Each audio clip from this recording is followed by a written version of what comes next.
G'day. Yo. G'day. G'day. Hyena How we Snapple. doing? G'day, fellas. Guys, we're going on? trying this new thing where we have a bit of a yarn before we do the podcast with you guys. And then we start the podcast a little bit afterwards just so we can, you know, basically catch up with you. That is right. I'm just testing some audio levels because that looks good. That looks fine. Also, I want to do a little Good, bit of Pev? yeah. I think we're sounding peachy, sounding nice and good. A little bit of housekeeping before we get stuck into it. Just letting everyone know that tonight we're going to be doing. We're separating our stream from our podcast, so we're jumping in. Then we're gonna start recording our first episode for the night. We're gonna come on back and have a little chat with the rest of you guys hanging out while we're live. Then we're gonna jump into a second recording. So usually we're not. God. Yeah, look at us. Look at us go. Two for the price of one. Usually we don't really get a chance to like chat until right at the end. So hopefully this gives us a better opportunity to like actually involve people who come into the stream to watch us live rather than only post on the Spotify places. Spotty. Exactly. For G'day, sure. Moosey. How are you, mate? Hey, Production g'day, has escalated. Moosey. Oh, Yeah. mate, we Only a sounded little. better. Yeah, Only a little. we are definitely learning, Absolutely. Moosey. Like everything's just a learning process for us. I mean, if you go and listen to first episode on most podcasts, even like the D&D ones, dude, listen to Critical Role's first like 5 episodes. Yes. They're so shit, man. Like the audio quality and everything. Actually, you're right. I started listening to it a little while ago, and I almost couldn't listen to them. It was dude, they pretty had fucking some bad. episodes, man, that had literal crackling the whole way through. It's like, Yeah, I'm I surprised know. they've just on the Spotify and stuff. Actually, last year, I attempted like getting into the podcast. It's kind of like I did a bunch of tests, like prepare myself when I did a project like this. And our episode with Cap was absolutely shocking. What Which did you episode's do? that? The one that we interviewed you, there was like just some weird noises in the background. I was like, what the? When you listen to it back, it was so shit, dude. I was so ashamed. So ashamed. Like in my background or your In background? my background. It was all my fault. It was my fault. And then like the thing was, I like after stream, I was like, oh my god, the problem was I had 2 audio sources recording from different angles, so it was just like a double up. I love it. I love it. Yeah, exactly, Hyena. You got to start somewhere, mate. But what has everyone been Gotta up to? play this Moosey, what have you somewhere. been doing? And Hyena, tell us what's been going on, guys. You guys been good? Yeah. What's been I happening? was thinking about you today, Moosey. You need to catch up soon, mate. Yeah, we should organise some beers, man. I'm actually, Been, dude, too long. we'll get to it in the potty, but I haven't had a drink now, Cap, for fucking over 3 weeks now, dude. Mate, that's awesome, I'm man. I'm gonna have one gin and tonic and be on my ass for sure. I haven't had a drink for about 12 hours, so. So Oh, far out. Flat chat with work, yeah. I think everyone's a bit like that at the moment. It's just ridiculous. I mean, our work's been going off. It's been cranking, has it, Capo? Yeah, just been really busy. Just projects all cranking at the same time, and I've been pretty much seconded to a single project at the moment to build an intranet, which has been pretty huge. Are you still working in house, or are you like out? Yeah. Sweet, Yeah. man. It's Fuck it's more of a what's the word I'm looking for? Not virtual, but it's not a Virtual physical secondment. secondment. Yeah. Yeah. Well, I'm dude, still fucking working in the these office. day and age is like shit. I mean, I would nearly say 35% of the population are working from home still. Oh, Since absolutely. COVID. So I think look, I think once things kick off a little bit, we're probably going to have to split up the office because it's just going to be too easy to spread in like a small office space. oh, dude, they're going to have that. I've heard like once it kicks off, they're going to have the forced fucking, what do you call it? Where you got to be a certain distance away from people. Yeah. And right now, that's Social I've got distancing. like 2 guys on either side of me that are real close. So they're just going to have to fuck them off. Going to lose heaps of space.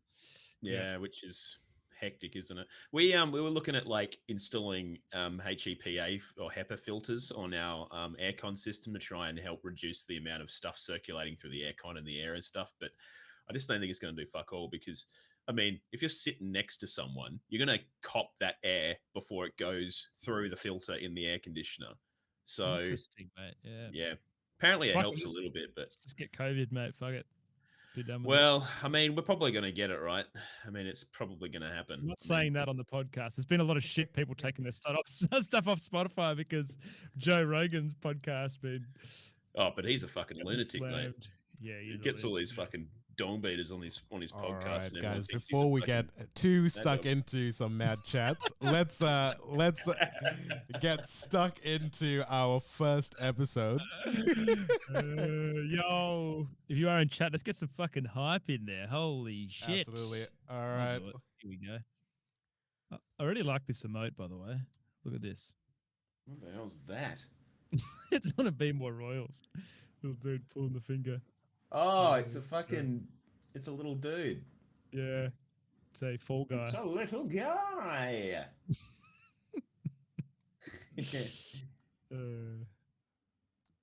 All right, do we need to Alright. be quiet now? Sorry, Pav. Shh. All good. Kids. Recording starting. Do it.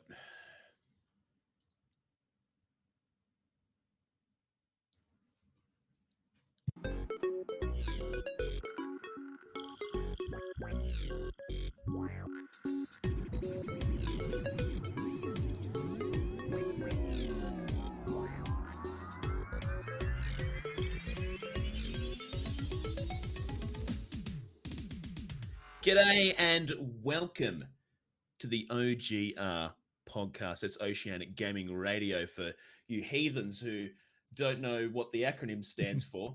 Be learnt unto ye. Welcome. My name's Liam Oliver. You can call me Captain Perth, Capo, anything in between. And with me is my good mate, Mr. Weagle, Timothy, Grizzly Gaming 86. How you going, my man? You going all right? I am superb, Cap.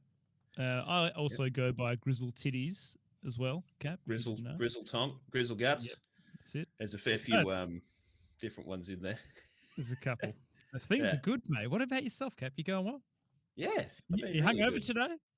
I'm actually fine. I thought I'd be way worse than we actually. So last night we had because the borders here in Perth were supposed to open this week or something, and that's since been changed. So we had booked a party with some mates to celebrate, the borders opening kind of thing. Not that I'd really give a shit either way, whether they open or close, but either way, we were going to book this party in. And so the party we still kept the party regardless of the fact that the borders are still closed. So we had this party. I got super stuck into it. I made these little brie fig balsamic chutney tarts that were fucking yum. And they served warm with a bit of little crusty. Crusty warm. Yep. Oh. Yep. So was it as good as the strudel? Is my first question. Ooh. That you had at my house. It was probably not. Cream cheese and cherry strudel. I feel like that strudel has a closeness in my heart, a very special place, because that was like the first meal we cooked together, Grizz. Yeah, it was. Yeah. It was a beautiful moment. But yeah, so basically got stuck into it. And then one of the guys went back to his place and brought back all these bottles of scotch that he hadn't opened. He was like, I need to try all these scotches. And then I was like, oh, okay. I got twisted my arm. If I must. Dude, is this Sleepy who's on that? He's on that one scotch a month, the special thing where he was there, but it wasn't him who brought the scotches. Okay. It was a different bloke. So my mate Kev, he brought a bunch of scotches, which my God, dude, some of those scotches were immaculate. There was this one that I actually bought for his birthday that I hadn't tried before, and it was called Devonport or something like that. Anyways, it was amazing. Is it real good. I'm not a big Scotch man. I actually am more of a bourbon drinker, but the Scotches that I do like, I think an example is Talisker. I think they're really smoky. You like the peaty ones? The peaty, smoky. Almost don't really even taste like a typical Scotch. It's just like an experience in glass. Yeah, Talisker's good. They used to do one called the Storm or something, and then they did another one called Dark Storm, and they're like hectically smoky. You probably like one called Lafroig. I think we're giving a couple of scotches free advertising here, but they're good. I think you probably like Lafroig. Lafroig is quite hectic. I used to be really into those big, knock your face out smoky mongrels, but I've definitely receded. I remember you telling me that last time we're on the probably. videos. Yeah, you like the smoky ones. I do repeat a lot of stories over and over again to my mates. Well, I've gone to the more subtle kind of fruity ones, because they kind of like the general kind of thing is like there's Highland whiskey and then there's Islay. So the Islay stuff tends to be closer to the coast.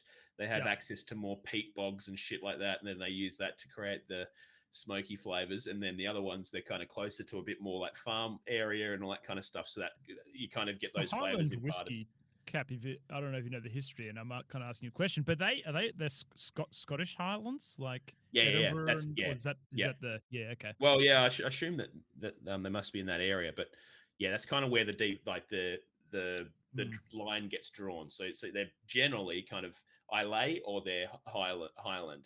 Okay. Or sometimes I think they're called Speyside. Look, I'm definitely not a fucking expert, but this is my very general, like a basic Mm. Scotch knowledge coming out. So the fruity ones are from the Highlands, and then the smoky ones are from the coast, There you basically. go, mate. Interesting. And that's your kind Very of thing. interesting. Yeah, but also we This is turning probably into should an mention. alcohol podcast, mate. Let's Well, get rid yeah. of the I gaming. mean, when doesn't it, mate? I mean, you're off the piss at the moment, so Yeah. Well, I'm just trying to help you live vicariously through me. I'm kind of referring to myself as Grizzly 2.0 right now, Cap. A lot of Grizzly changes since the new 2.0. year. A lot of Yeah. changes, and I'm still trying to find that balance, man. But essentially, I definitely feel kind of got a new perspective and outlook on my health as a whole. Yeah, Bit of that's new awesome. lifestyle happening. I guess the only bit that's really missing is like consistent content creation. I haven't got that at the moment and figured out how I'm going to address that, but hoping that that'll come eventually. OGR is definitely helping, but obviously the streams are on the back burner for now. I've been Yeah. dude. I've been recording. I've been recording drum playthroughs. So I've seen those. Yeah. yeah, so I've been working on one today. I've been practicing it, man. But basically, I've put together 4 Undertale songs, and I'm going to do a cover of like a Ooh. Undertale medley. Yeah, Oh, really that's excited sick. about that. Yeah, Hell yeah. so I've worked a little bit on my drum sound and stuff as well. So getting that cranking, much better sound. I've managed to sound dampen a lot of the toms and stuff that were ringing through. But yeah, enough about that. But essentially, yeah. And Cap, next weekend I'm going to see Pond live at the Oh, dude, Freo Arts nice. Centre. Yeah. Oh, dude, So that's awesome. very I excited. was actually about supposed that. to see King Gizzard and the Wizard Lizard, but because the borders are closed, they can't get in. So Mm. they were actually doing. So if you're not aware of who they are, they're like a, I don't know how you describe them. They're like an experimental rock band from over East Oz. If you haven't heard of them, go and check them out. They're pretty good. Their music style kind of goes between like pretty soft kind of rock melodic stuff through to like fairly thrashy, almost metal. Dude, they're But they were quite similar basically, to Pond, actually. oh Some yeah, of their stuff is absolutely, very, yes, very Pond similar. sort of Yeah. Tame Impala kind of a lot of that Yeah. kind of stuff. Yeah. But I mean, they're insane musicians. Mm. They have pumped out like, I don't know how many fucking albums they have, but it's like something like 13 or something ridiculous, and they're pumping out like 2 a year or more. Yeah, you can tell I haven't researched this off the top of my head, but yeah. Anyways, they were supposed to do a bunch of gigs here in Perth, and they split it up. So they did like one that was like a one that was an acoustic gig, one that was a like just like a pop rock kind of gig. I can't remember what the actual naming of each of these was. They did one that they're going to do one that was like a hard thrash night, and another one that was like a microtonal night or some shit. And they were doing them like night after night. So some people were like booking every single gig they were doing because they're obviously going to be different songs and shit, which is fucking cool. But that's just the Dang, kind of band man. they are. Yeah, That's nuts. really cool. Really fucking rad. But Grizz, we need to also acknowledge Mm. that we also have our good friend Pav Leatherface, our wonderful producer in the flanks. Love you, buddy. He's been hard at work getting all our sound crispy. Hopefully this week there's not as much heavy breathing in the podcast. It seems to be okay in Twitch, but then we add the compression and all that other stuff, and then I'm just sitting there going, You're sounding better on my end, guys. Sounding better on my end. Sounded better. Good. There you go. And I also think this is the Good, first time good, we've good. nailed the start. We definitely haven't nailed a start yet, but I think today we nailed the start. So we'll see how it goes. Comes Absolutely. out live. But yes. So going back to your Grizz 2.0, mate, I also know mate. that you've been gymming a fair bit as well. Yep. So gymming. Well, I'm exercising 5 days. I'm gymming 4 of those at the moment, and that's been pretty good. It's very similar to what you're doing, Cap. It's basically a PPL. But what do I do? But it's good. I'm really enjoying it. I'm lucky. I'm sore body head to toe at the moment. It's like every day is my thighs just basically don't work. So if I have to walk up a hill, I pretty much can't. I don't have the ability to do it, which is mental. And it's like you have to like obviously when you're walking up a hill, you need to engage your knees, and it's like I can't fucking do this. my anatomy is not allowing me to perform this basic function of walking up a hill, which is quite hilarious. But I'm just looking yeah. forward to seeing. I guess it's early days for me, so I've only really been doing it for 2 weeks, but it's going to be great to start seeing some of those Some results. You results. know, yeah. Yeah. I already Oh, dude, feel better. absolutely. I already feel better Oh for man. sure. I actually reckon I think like I haven't really had any mental health issues in the past, I don't know, 6 months maybe. Um, and I reckon a lot of that is just consistently going to the gym, Yeah, honestly. I mean, it's big, obviously, eh? Endorphins yeah, and my stuff, man. It's lifestyle's so pretty big. good, and I'm pretty happy. I'm really happy at work, and I'm very strict on my work life balance, and Mm. I reckon you know, having a full time job and something to go to every day really helps as well. Having that I do routine of having work absolutely, is absolutely is big. absolutely, it's Yeah. so important. And if you can fit that routine and like you stick to that, especially because like my day is Monday work, Tuesday work from home, and then I also go to the gym on my lunch break. Mm. Wednesday work in the office, Thursday home and PT session, and then Friday work in the office. And then the days that I work at the office, I still generally go to the gym after work anyway. Um, but yeah, the only thing I need to try and work on is getting my cooking happening a bit better. I mean, I still cook a lot, Yeah. but it's just like I do the old chicken and some veggies because I can't be Yeah. bothered, Mate, cook chook, some Yeah. what do you call it? What's that? Oh, coleslaw, Oh and yeah. some Yeah. rolls, mate. You're Yeah, done. yeah, that'll do. So Yeah, good. chuck that in there. Jack I mean, that it's in there, mate. tasty. Don't get me wrong, Oh yeah, but I it's kind of good, want to mate. do like some cool shit, like paellas and stuff like that. Mm, Some, mm, get my freaking cooking shops going. yeah, Um, smash it out. but yeah, enough about that, Grizz. First Yes. cab off the rank, mate. Story Ladies and number gentlemen, uno. boys Let's and go. girls, Bungie has been bought. Well, it's in the process of being bought. It hasn't been formally bought yet. Um, Mm. Sony is looking to acquire Bungie for a price tag of around $3.6 billion. Ooh.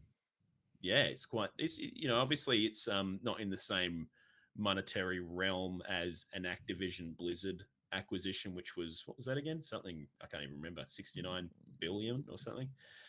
I can't remember. 69 billion. You nailed it, mate. You absolutely nailed it. Damn, Capo.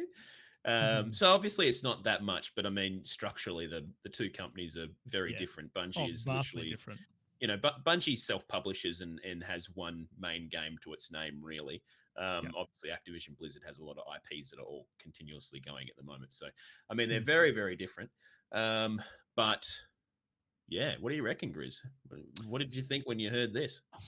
Oh, I'm excited. I'm very excited. Would you mind, Cap, if I read some of the blog from Bungie website, just to Absolutely, offer a mate. little Yeah, bit of pump it out. context? So I've Yeah, got a bit here because I think that this blog in general, oh man, I think in terms of an acquisition, I think this happened.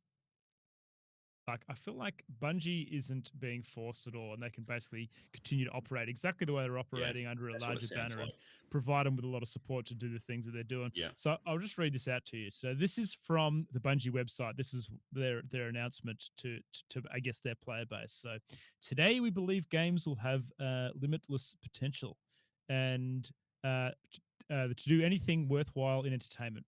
We must be sorry, I'm reading terribly here, Cap. Let me just blow this up a bit. Get it We together, must will you? bet big on our vision, on our studio, and our incredible team and trusted creators who build unforgettable worlds that truly matter to people. In Sony Interactive, we have found a partner who unconditionally supports us and who want us to accelerate our vision to create generation spanning entertainment, all while preserving the creative independence that beats in Bungie's heart. Like us, Sony believes that game worlds are only the beginning for what our IPs can become. Together, we share a dream of creating, fostering iconic franchises that unite friends around the world, families across generations, and fans across multiple entertainment mediums. Today, Bungie begins our journey to become a global multimedia entertainment company. Yeah, So, which is an interesting comment because it looks like Sony said something along the lines of they want to help bring Bungie into the kind of cinema, I guess, world, which yeah, sounds like we might be seeing some Bungie either TV series or movies. I would probably think maybe TV series. I think that's kind of the rage at the moment. But I don't know. Sony seems to be more movies. I'm not. Maybe Mm. don't quote me on that, but that's just my very unresearched hot take. How awesome would that be, man? It's crazy where gaming Yeah. is now. Like Oh, we're dude, seeing absolutely. all of these TV series and shows coming out Yeah, from popular gaming, and it's just I think that's kind of where it's just poking at. And I'm gonna say it, Kat. We talked about this last time, but it's like, Fortnite marks itself as a gaming experience.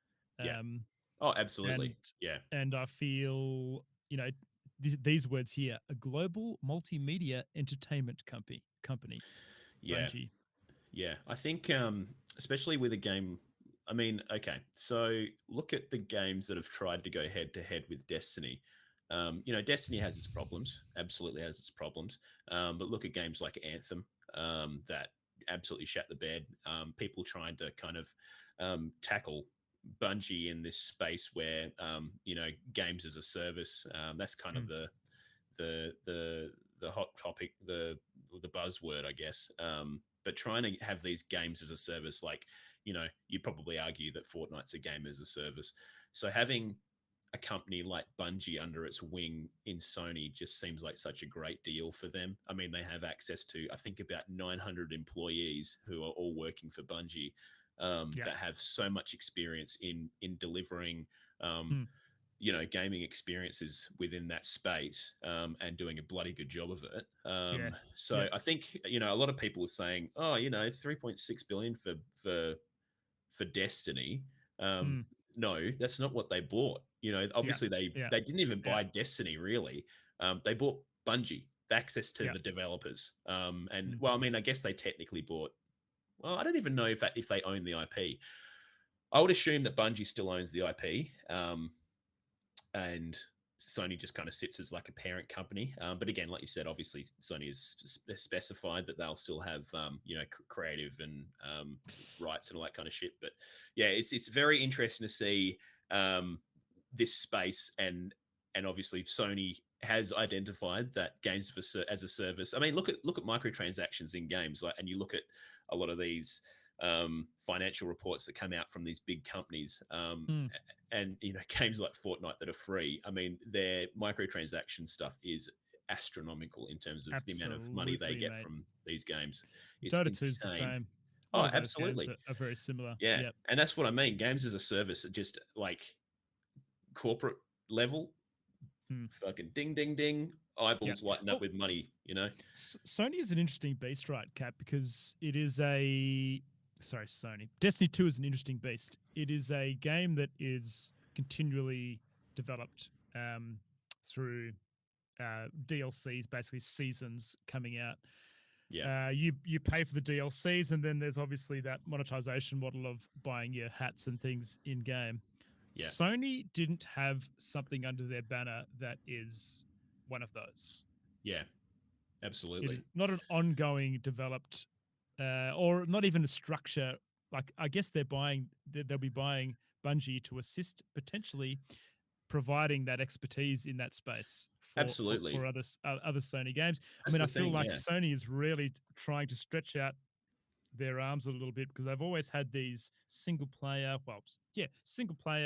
AAA studios releasing these fantastic games, God of War, Returnal, Ratchet and Clank, and yeah. these great games, and they're sold.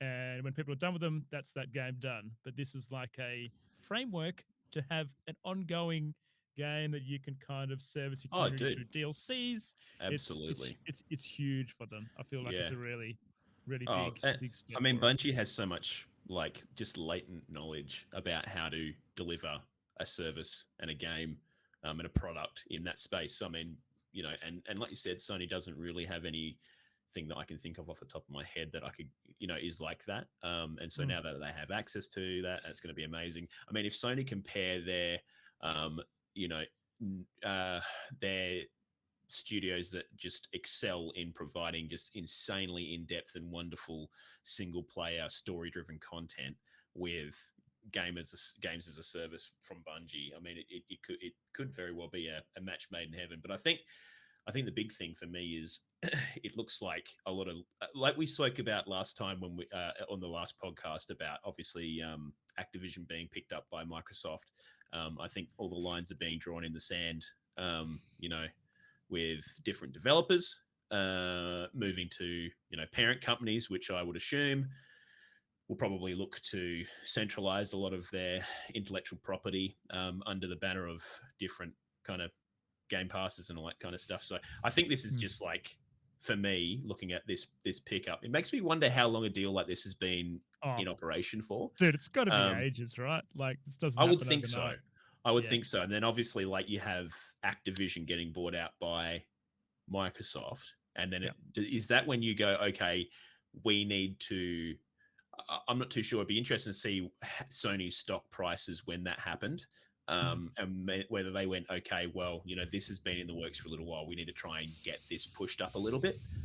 I'm not too sure. I haven't done enough research to know what the stock price is, but I'm sure that they obviously want to have that narrative in the media that they are also actively acquiring huge development studios. Dude, I really honestly feel like Sony is trying.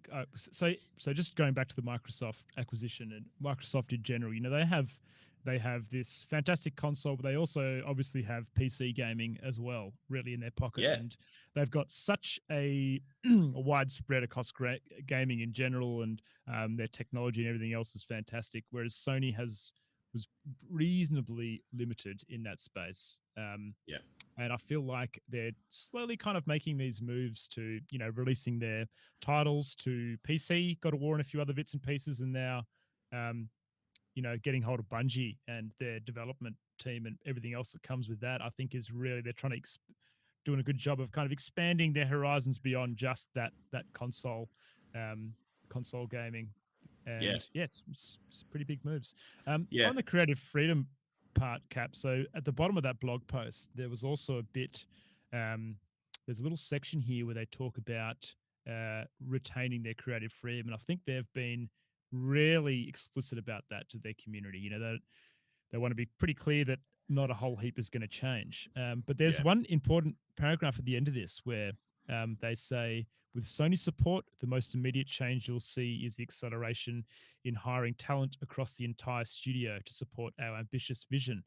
If this speaks to you and you want to help us put a dent in the universe, we are hiring across all disciplines. And you click on that link and they are literally hiring across the board at Bungie. So that's pretty cool, man. And if I was I don't play a lot of Destiny, but you have in the past, but if I was a Destiny nerd and a Destiny fan, I would be pretty excited to think absolutely.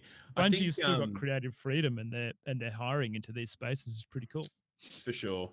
And I think it probably, for me, I mean, a lot of people will probably disagree with me, and I'm sure that they're very in-depth and very strong Destiny 2 players, but I think Destiny has stagnated a little bit, in my opinion, and just in terms of the way that you interface with that game. I mean, it's a looter shooter, and they do that really well, really bloody well.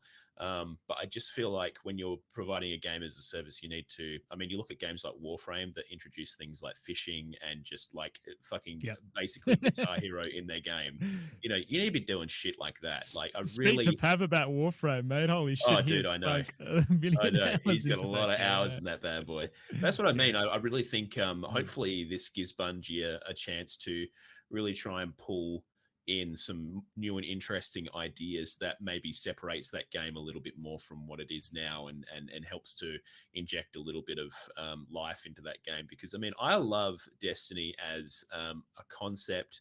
I love its lore. I love its aesthetic and its atmosphere.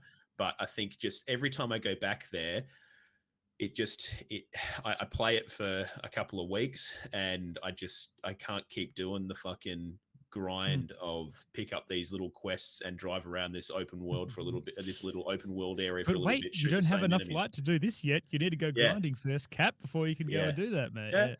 Yeah. I mean, I'm fine with that being like just your kind of standard like RPG, rotisserie, but I mean, I'll tell you what, their raids are excellent. I thoroughly enjoy their raids, and I think their dungeon systems are really good.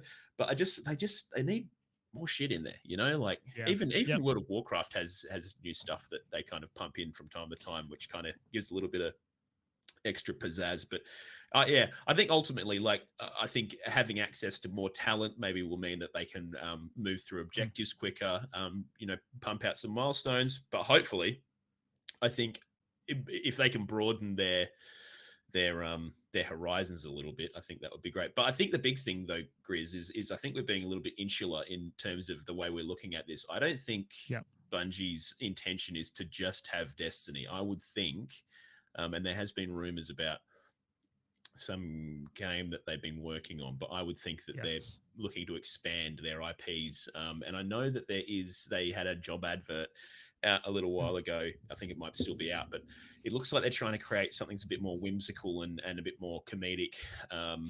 You know, when compared to Destiny, which is obviously very self-serious, and you know, they have, you know, all games have a little bit of comedy and stuff. But yeah. But I think this next thing they're going to be working on will be quite whimsical and funny. So I did hear about that. I also heard that they took some people off the Bungie multiplayer devs to put on this new project. Yeah. Which I wonder if it'll be like a PvP thing or something, but that's pretty exciting. So do you think that will still be... Do you think Bungie will have the creative freedom to release that across multiple platforms, or do you think that well, yeah, that's going to be the big question. Is that going to be a PlayStation exclusive kind of thing? I'm pretty sure that they said that they want to continue providing Destiny on multiple platforms and supporting it in that way. Whether that means that there's exclusivity or timing of content, for Destiny in the future, maybe that might be the case. But I would think that they will probably look at some kind of exclusivity. Sony's pretty good at that. I think they're always happy to try and make things exclusive for their console. So I'd be surprised if they didn't make things exclusive from Bungie, quite frankly. How is this capped, though? How is it that Bungie were making Halo games at one point? Yeah. And... and went out independent and are now owned by Sony. Isn't that a fucking bizarre... Well, I mean, they were owned by Microsoft, went independent, then were owned by... Well, they gave the publishing rights of their games to Activision, and then they kind of rose...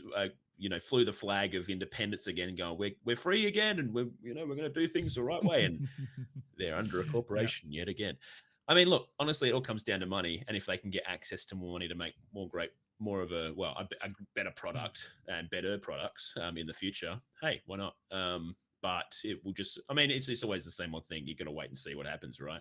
Yeah. You could see how it pans out. So the thing is, scaling a business like that, it's always interesting to see how well it happens, because you could be working really well with the amount of people that you have, and then all of a sudden you scale, and then your communication just between teams and stuff kind of fails a little bit, and you get clogged up in bureaucracy. And how has Bungie's response to community things been in the past, Cap? Have they been pretty reactive on that? I think here and there. From my time playing Destiny, I think they definitely, they have the TWAB, which is like, I can't remember what that stands for, but this week at Bungie, and they do that every week. And okay. They have the little blog post that goes out, and they talk about, new things in Destiny and what they're looking at and what they're going to change and yada, yada, yada. I think they're pretty good with their community feedback and implementation of feedback that they receive. Obviously, as a developer, and especially in my opinion, sometimes you just don't listen to people, because it might either be that whatever they're asking for is impossible, or whatever they're asking for, maybe it's just one of those things that you kind of leave because, I don't know, it might be a feature that people don't gel with initially, but once they get used to something, it's kind of that kind of thing.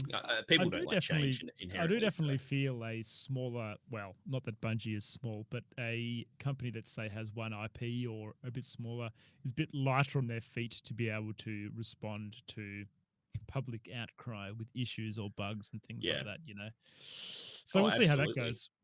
Hey, Cap, I've got a major company, but I've got a statement from Hiroki Totok from Sony here, and this kind of wraps up what I was saying before. In his mind, through this acquisition, we intend to acquire new users and increase engagement on platforms other than PlayStation. which will enable us to significantly advance our long-term growth strategy for further expanding the ecosystem of our game business. So I think that Yeah. says it for Sony. They are looking to go and Yeah. basically reach their feelers out as far as they can, Yeah. pulling new Well, okay. companies and bits and pieces in. Absolutely. And I mean, that has been so Jeff Keighley, who runs the Game Awards, he's he used to be on some gaming TV thing once upon a time, and now he's a big wig. He's mates with Kojima and all those blokes. But yeah, so he basically said, look, I'm going to paraphrase very roughly here. He basically said, I know of deals that are going ahead with some pretty major companies.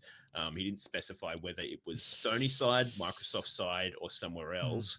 Because we've spoken about that before. Like, what does Amazon now do? Because Amazon's obviously trying to punch into this space as well. And why wouldn't you? There's obviously a lot of money involved. So who's left unscathed, Cap? Who's out there in the there's mate? There's plenty of developers out there that are guns for hire at this stage. Or well, at least you'd probably think so. I kind of thought it'd be interesting to maybe see if we could think of who we would think might go where. Can you think of any off the top of your head? I'll start. Dude. Okay, yeah. Here you go. Yep. I'll start. I actually think so. I think Square Enix, and I'm sure a lot of people have probably said this, developers of Final Fantasy obviously have been a very strong supporter of Sony, architecture for so long. I could very much see them being maybe not owned by Sony, but definitely discussing some kind of deal there where their content, Enix, obviously, I mean, look how popular Final Fantasy online is at the moment. It's smashing the shit out of Warcraft. So does Sony? Just Sony don't own. Sorry, I'm not across this at all. Sony don't own them, but they've always had the. No. Actually, no, because some of the original Final Fantasy games were across the original Nintendo and stuff, weren't they as well? Yeah. I mean, Final Fantasy 1 came out on the what was it, the NES or the SNES?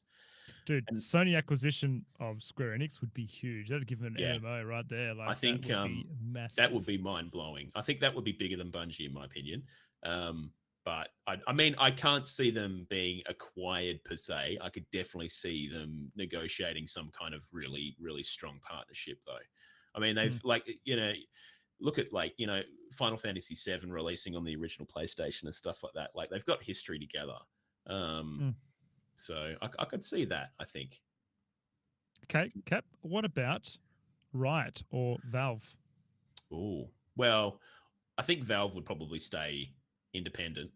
But that's probably a good one to discuss. Like, does Valve try and wiggle their way into this somehow as well? Because I mean, otherwise you're just going to get left behind. I think that's it. Yeah. Well, I don't know, man. It depends. So what's under the Valve? What is under Valve? We got Dota and a bunch of other. I mean, what are their IPs at the moment? Like, yeah, they got Dota. They've got the Dota card game. They have been releasing VR stuff. Dude. They've also got Steam Deck coming out. Portal. CS, I guess. Dunno. Well, yeah, Counter-Strike. That's the thing. Valve kind of. I feel like Valve can almost do whatever the fuck they want. They're kind of a bit like Nintendo in that sense, where they just kind of exist on their own island, and everyone doesn't fuck with them because everyone is so loyal to them because they've kind of been around the block with them. I think, just thinking into this a little bit more, I don't know whether Valve would be a huge pickup for someone like Sony because, well, Dota 2 is probably their bread and butter, right? And that is just on PC. It's not really expand. Oh, maybe they might be looking to expand their. I reckon that would be so hard to port onto a console. Yeah, it wouldn't. Actually, isn't there? You can play it with control. Dude, Dota 2's got controller support now. I don't know if you knew that. If you wanted to play Crystal Maiden with a controller, yeah, that sounds so gross. But I mean, Valve is so PC centric, Well, I suppose TF2 got and the Orange Box got released on can't remember if it was an Xbox. It was definitely on PlayStation 3. So you got like Half-Life, TF2, CS, and stuff. I'm pretty sure it was PlayStation. I might be misremembering this, but they've definitely dabbled in console stuff. But I don't know. I can kind of see Valve just kind of, because I mean they've got the Steam Deck coming out. Grizz, have you looked at the Steam Deck? I have seen bits and pieces. There's like they've shown pictures of it. Hey.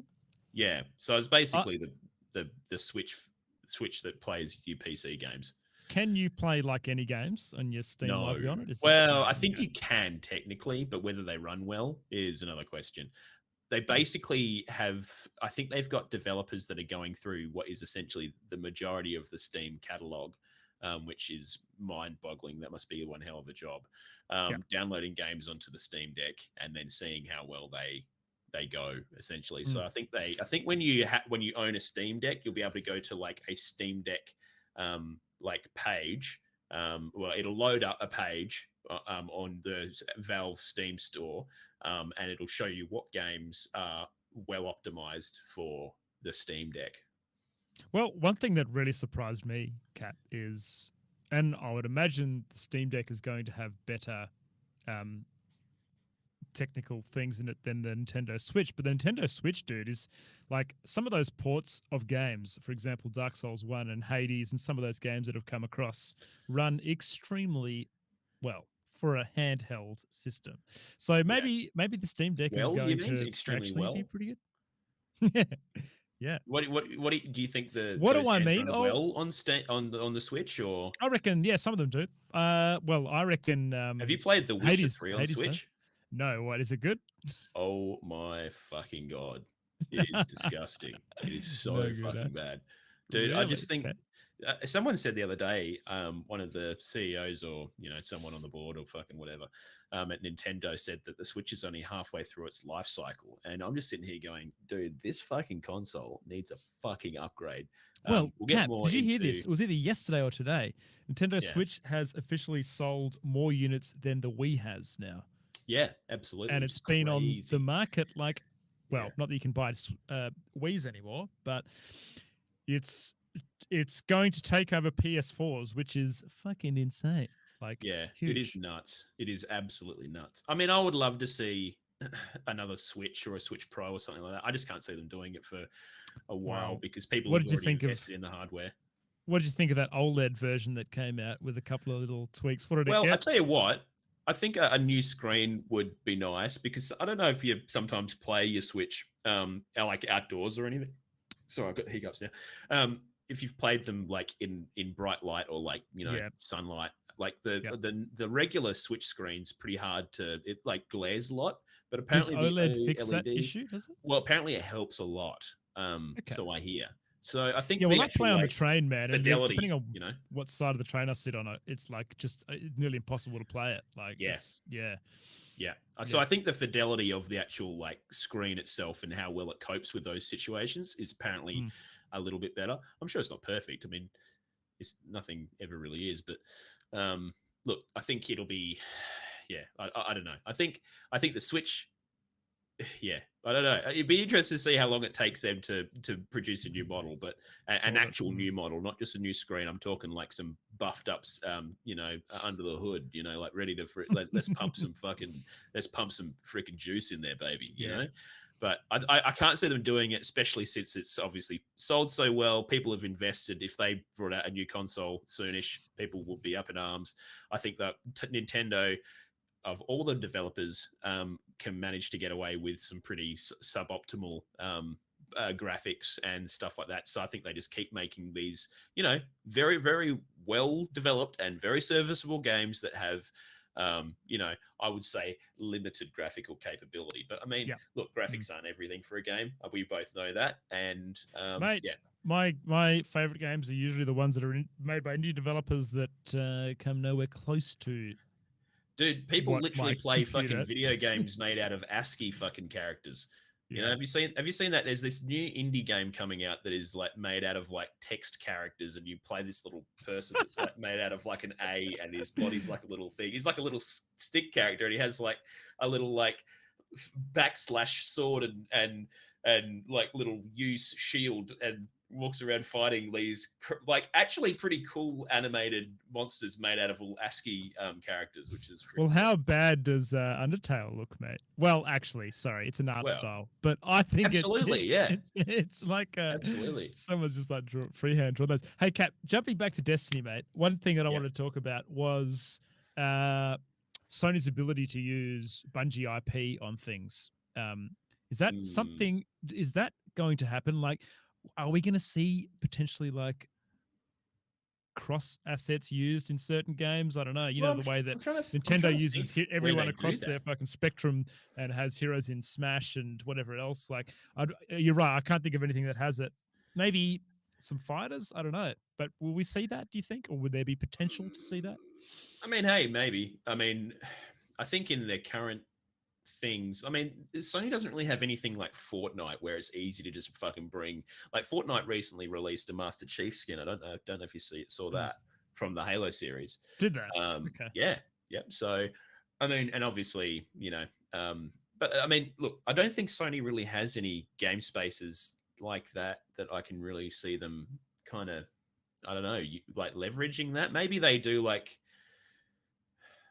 I don't know, maybe they do pre-order bonuses with some games where you get like a ghost skin for something. I don't know. Yeah. Like oh well, dude. Yeah, I reckon that'll be something that'll happen for sure. I feel like. I just can't think of any games as a service that they have that you would do that with. You know what I mean? Like, and I think that so obviously Bungie has made it very clear that they're still going to be holding their own game across all the platforms and everything else, and still be developing the game as they see fit. However, I still do think there's going to be like Sony exclusives, and what I mean by that is play it on your PlayStation, and maybe you'll unlock some skins and trinkets. You know how the way that Destiny 2 kind of does that kind of thing. Like there's going to be some. I mean, it'll be integrated. I'm sure that they'll have little you know, avatars and shit that you can get on the PlayStation Network and stuff. Yeah, absolutely. Like I'm sure that they'll really pump that partnership to whatever degree. But I mean, look, the big thing is, Grizz, maybe they'll be developing something to go up against. Because I mean, I don't know if you've seen. There's a lot of not. I'm going to use the word clones, but they're not. Well, I mean, they kind of are. But there's a lot of like new fighting games coming out. There's one that's made with like Nickelodeon characters, and it's basically going up against Super Smash Brothers, and it's being like actually handled pretty well and like pure to the idea of what Super Smash Brothers is. And yeah, so and what then is this Warner a Sony? Brothers, is this a Sony game? Is it? Or no, I don't think so. I don't know who is developing it, but it has, you know, SpongeBob SquarePants and you know, shit like that in the game that fight one another. Yeah, Squidward. So I can't remember the other characters, but then they've also got like, I think it's a Warner Brothers one that has like Superman and Gandalf and like all these other random fucking characters that are like, and it's like, you know, going to be a full game, like game as a service. Yeah, that's what I'm looking for. Same kind of thing. Like you kind of log in, you can go and play the game, and then you do quests and shit with your mates, and you kind of have like a bit of an ecosystem. And obviously they're pulling from all these different like movies and just everything from the Warner Brothers catalog essentially for that particular game. But look, maybe Sony might do something like that. I'm pretty sure there was a game once upon a time, or maybe it was Soul Calibur or something like that, where they had you know, like Kratos and a few Soul other Calibur bought characters in, man. They had, I can't remember off the top of my head, maybe someone can let us know, but yeah, Soul Calibur definitely had characters from other games pulled in. Yeah. And what was the dev of that? Was it like Konami or something, or can't remember? Konami. But I wonder whether I just would love to see. I would love to see some Bungie IP making its way in somewhere around here it is. Around the tracks, mate. PS3's PlayStation All Stars Battle Royale. So the characters were Big Daddy from BioShock, Cole McGrath from Infamous. Can you remember Infamous, that game? Yeah, dude, that was a great game. That was excellent. Yeah. They had one guy from Killzone, which that's another IP that they haven't done much with for a while. Dante from Devil May Cry. They had another person from Infamous. They had the Fat Princess from the game Fat Princess. I don't know what the fuck that is. Oh, I think that was a thing where like it was an RTS game where like the princess had to eat cake or some shit. And then they had someone from Tekken. Oh, they had Isaac Clarke from Dead Space, which is, oh, dude, I just had okay. So one of my favorite games of all time is Dead Space. Just I fucking froth it. It is the perfect combination. Capo. Oh, it's so good. I love space horror just as like a genre, and they do it really well. I mean, kind of the game kind of they had 3 games. The third game was by far probably the worst, but it kind of got a bit well. Is it EA owns the rights to Dead Space, and I think just over time, just corporate greed basically took over. They introduced microtransactions and all that kind of shit, and it was just like, why is there microtransactions in this game? It is so crazy the stigma that sits behind EA as a dev now when they take games. Absolutely. What I mean, but they're kind of recently acquired, man. It was a couple of days ago. I can't remember what it is now. But EA did. Like, yeah, or they were releasing. No, it's a game they were about to release from an old version. Everyone's saying things like, "Oh, yeah, it is Skate 4. Skate 4 is going to be released by EA," and people are saying things like, "Yeah, you're gonna have to buy a DLC to get the skateboard." And like, oh my god, it's just the fucking wheels. They have just like painted themselves in this light of just being. Oh, they're such turds, dude. I mean, that's probably a good company that I would love to see get picked up by someone, so that, like, you know, if Microsoft owned EA, they could just. I would just love to see them bring back Dead Space. But yeah, I mean, going back to the Bungie thing and whether you'd see their stuff in other games, I think absolutely probably would. But whether that's a thing, who knows? Who fucking knows? But I think the big thing for me, Grizz, is like how this affects the upcoming. Well, okay, I'm going to say upcoming. It hasn't been confirmed yet, but there is a lot of rumors and there's a lot of bits and pieces that suggest that Sony is working on a new and improved Game Pass style subscription service. Yeah. So dude, they've even got a name for it now.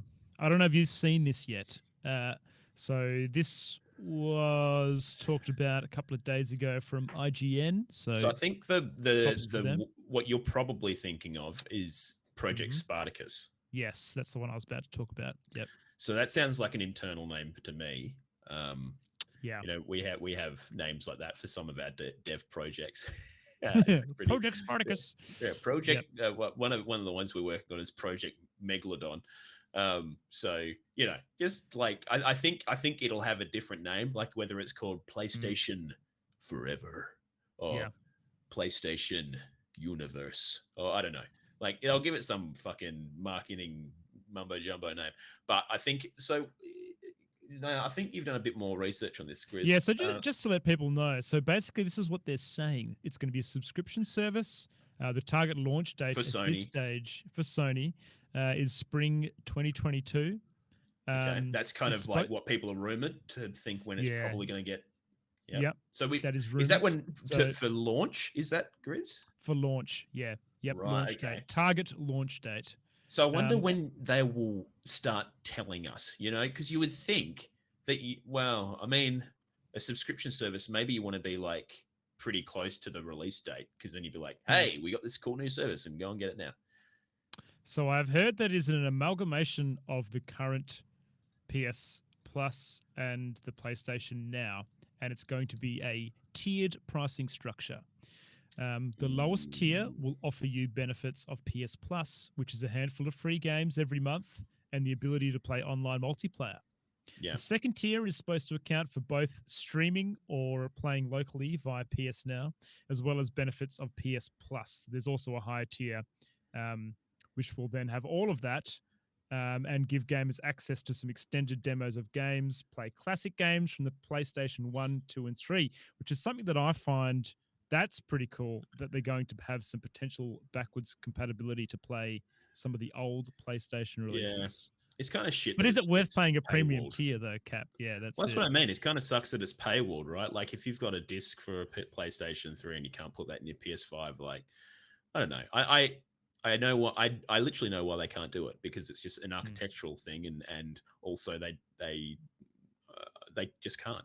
I mean, I think that's the idea, but it kind of sucks that that's paywalled. I mean, at least there's a way to do it, obviously, because some people, man, I would love to go back and play Infamous, the original, Yeah. and Dude, go and play that it. was like I feel like that was the original kind of similar to what we have in the Spider-Man series now in terms of being able to roam around the roofs and have quite a lot of freedom in a city situation. It was a cool game. I can't really cool. remember it too well. I definitely played it. I can't remember if I finished it or not, but yeah, it'll be interesting to see how well they pull off this tiered system. I think a big thing for me, Grizz, is where do they price this at?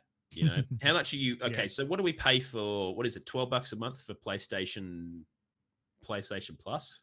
And I just want to say, Cap, in the past, I feel like the PlayStation Plus games have been Garbo. Like, Grizz, wasn't the most recent one a Tiny Tina DLC for a game that you had to own? So, dude, since December, they've actually had some really awesome releases under PlayStation Plus. So, January's offering was Atlas Persona 5 Strikers and Dirt 5, which are both pretty good.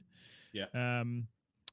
They have Nier Automata on there and Ghost Runner, as well as first-party games like The Last of Us 2 and God of War on PS Plus. So they've been like, I feel like that they've really felt the pressure from how well the other subscription services go and have kind of gone, okay, we actually need to start offering stuff because we're just going to lose subscribers at this point, I feel.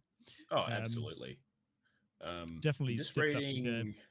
So there was a bit of a hub because they with the PlayStation Plus sub, one of the games was a Tiny Tina Borderlands DLC, which is kind of I don't know whether you can play it though, because I think you need the original game. So it's kind of like, hey, have this expansion for a game you don't own for a lot of people, which I think is great. Oh, hang on. Yeah. Okay, hang on. It is standalone.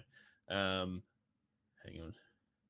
I'm just reading this really quickly. So, okay. So I think what happened is Sony gave away like a collection of Borderland games that included that particular DLC. And then they've re-given it away as a single thing, but marketed it in the PlayStation Now as like the big draw for the month. You know what I mean? And it's just like, well, you gave us that game a little while ago, and you gave us all the other Borderland games at the same time as well. So I think they shit the bed a little bit. So they shit the bed. Yeah. Yeah. Well, but look, the biggest... Grizz, I was just going to say, so we pay $12 a month for PlayStation Plus, right? Is that what it is? Is it? It's $12 a month. It is expensive, and like you think you pay that for Xbox Game Pass or close to, and you get access to all these fucking games, dude. You get a full game library. You get nothing like that with PlayStation. You have to be on the service for a long while to build up your library, right?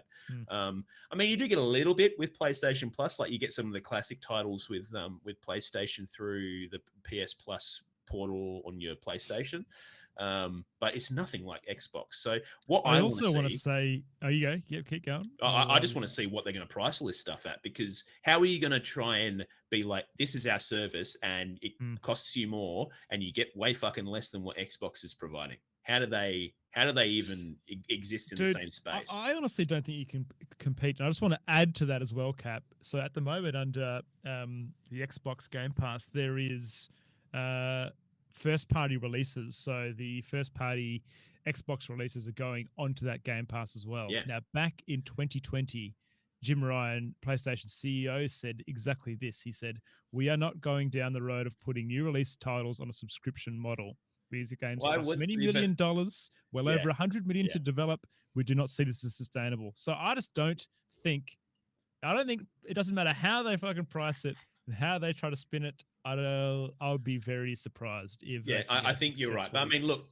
Model also, he is right. I mean, it costs a fucking lot of money to produce a game like God of War. You know, I mean, I don't even know what they paid Christopher Judge to, be Kratos, but they would have had to pay him a fair bit of cash. So you think about how much money you're putting in. Hang on. Wait, what? Can you say that again? Is that an actual person? Is he? Is that Isn't that the No, guy? I never put that together. What the hell, dude? Yeah, go and Google it, mate. That's who plays Kratos. He's the guy to fucking Stargate. Oh, yeah. Yeah. Okay. Boy. Okay. Boy. Yeah. Oh, So he's the so boy good, man. He's the So boy I man didn't tell you guy. this, Cap, but I'm actually playing through that right now. Oh, PC, or are you playing it on PlayStation? No, I'm got my PS5 out in the living room. Just been sitting on the couch. Have you played the it other night. before? Yeah, dude. I got about, well, I don't know how far I got. I got probably 15, 16 hours into the game, and I've just restarted it, and I've just got back to where I left off. Dude, I'm not going to tell you anything about the ending, but can I just say that ending, fucking, whoa. Heck. Dude, I'm already so emotional. Having kids and like just see the way that he's like interacts with his son is real emotional, man. Yeah, like big time, dude, I haven't even got I haven't got kids, and I feel like that with that game. It's a fucking masterpiece, dude, and I cannot wait for number 2. Well, it's supposed to be so good. I wonder whether there will ever be. So this is what I mean, man. I feel like I was speaking to my wife about this. Like I was explaining the story to her and how they built in a lot of like the Greek mythology and stuff. And I just thought it was so far it's such a good story for me. And people that don't play video games are missing out on that story. I wonder. Dude, I say this to Mia all the time. I'm like, they're like, I think about Bloodborne, dude, and I'm just like, there is this fucking game that is literally like a fucking like a JRR Tolkien like fucking grade narrative that is just completely inaccessible to the general public, and they have no fucking idea that one of the best stories ever fucking written is on PlayStation, and they have not fucking played it. And it kills me, because I'm just like, damn, you know. And especially a game like God of War. I mean, that game would be a brilliant movie, absolutely brilliant. Well, absolutely brilliant. I think we can definitely say that bridge between gaming and video media consumed by the masses is definitely closing. You know, we're seeing League of Legends and Dota and everything else coming on TV, and I just think it's a matter of time. But it's that whole metaverse thing, though, isn't it, Grizz? You know, you know, like that's the big key word at the moment. Everyone's saying, you know, it's going to be the metaverse, and I think it's less like everyone kind of thinks it's like a VR Facebook thing, but I think the metaverse in general is kind of more so like just all these media types and just our technology, everything unifying into one space. And all of a sudden people aren't a gamer or a movie buff. They just consume media, and you just do shit, you know, in a space that they use. And that's just how you do things, you know? Yeah. The fucking metaverse. But Grizzo, I think we're going to leave it there for this particular episode. Mate, I think that was a very, very large topic to cover, and I think we've pretty much got through everything that I wanted to talk about. So yeah, absolutely. I mean, just quickly recapping: Bungie, owned by Sony. How this affects their Game Pass, how, you know, what Sony gets out of it. You know, that's going to be time shall tell. Time shall tell. Mm-hmm. But yeah, I mean, look, I feel like Bungie have really stamped their foot down to say we are retaining our creative freedom across multiple platforms, and we are acquiring a lot of Sony's input to help us become, as they say, Cap, a global multimedia entertainment company. Yeah, and I think we'll see. Pretty cool. We'll see how that goes for Bungie. But thanks for being here with us. We appreciate it immensely. You can check us out on the Twitters at OGR. Is it OGR? What is it? Oceanic Gaming Radio. Tell you what, if you Google Oceanic Gaming Radio listener and you just click the link tree that pops up in there, you will find all of our shit right there, ready to go. We stream these episodes live from Twitch. And if you want to be a part of the conversation, you can jump in the chat and let us know what you think. But yeah, basically appreciate you being here. We would love to let us know if you have somehow found us and you're not within our circle already. We'd love to hear from you, ask some questions, but really appreciate you listening. And just a final quick one, we also have a Patreon, and if you're interested in helping to support this content and help us build it up over time, you can get in there, or you can listen to it for free. We don't give a shit, but we appreciate your support either way. So yeah, thanks for being here.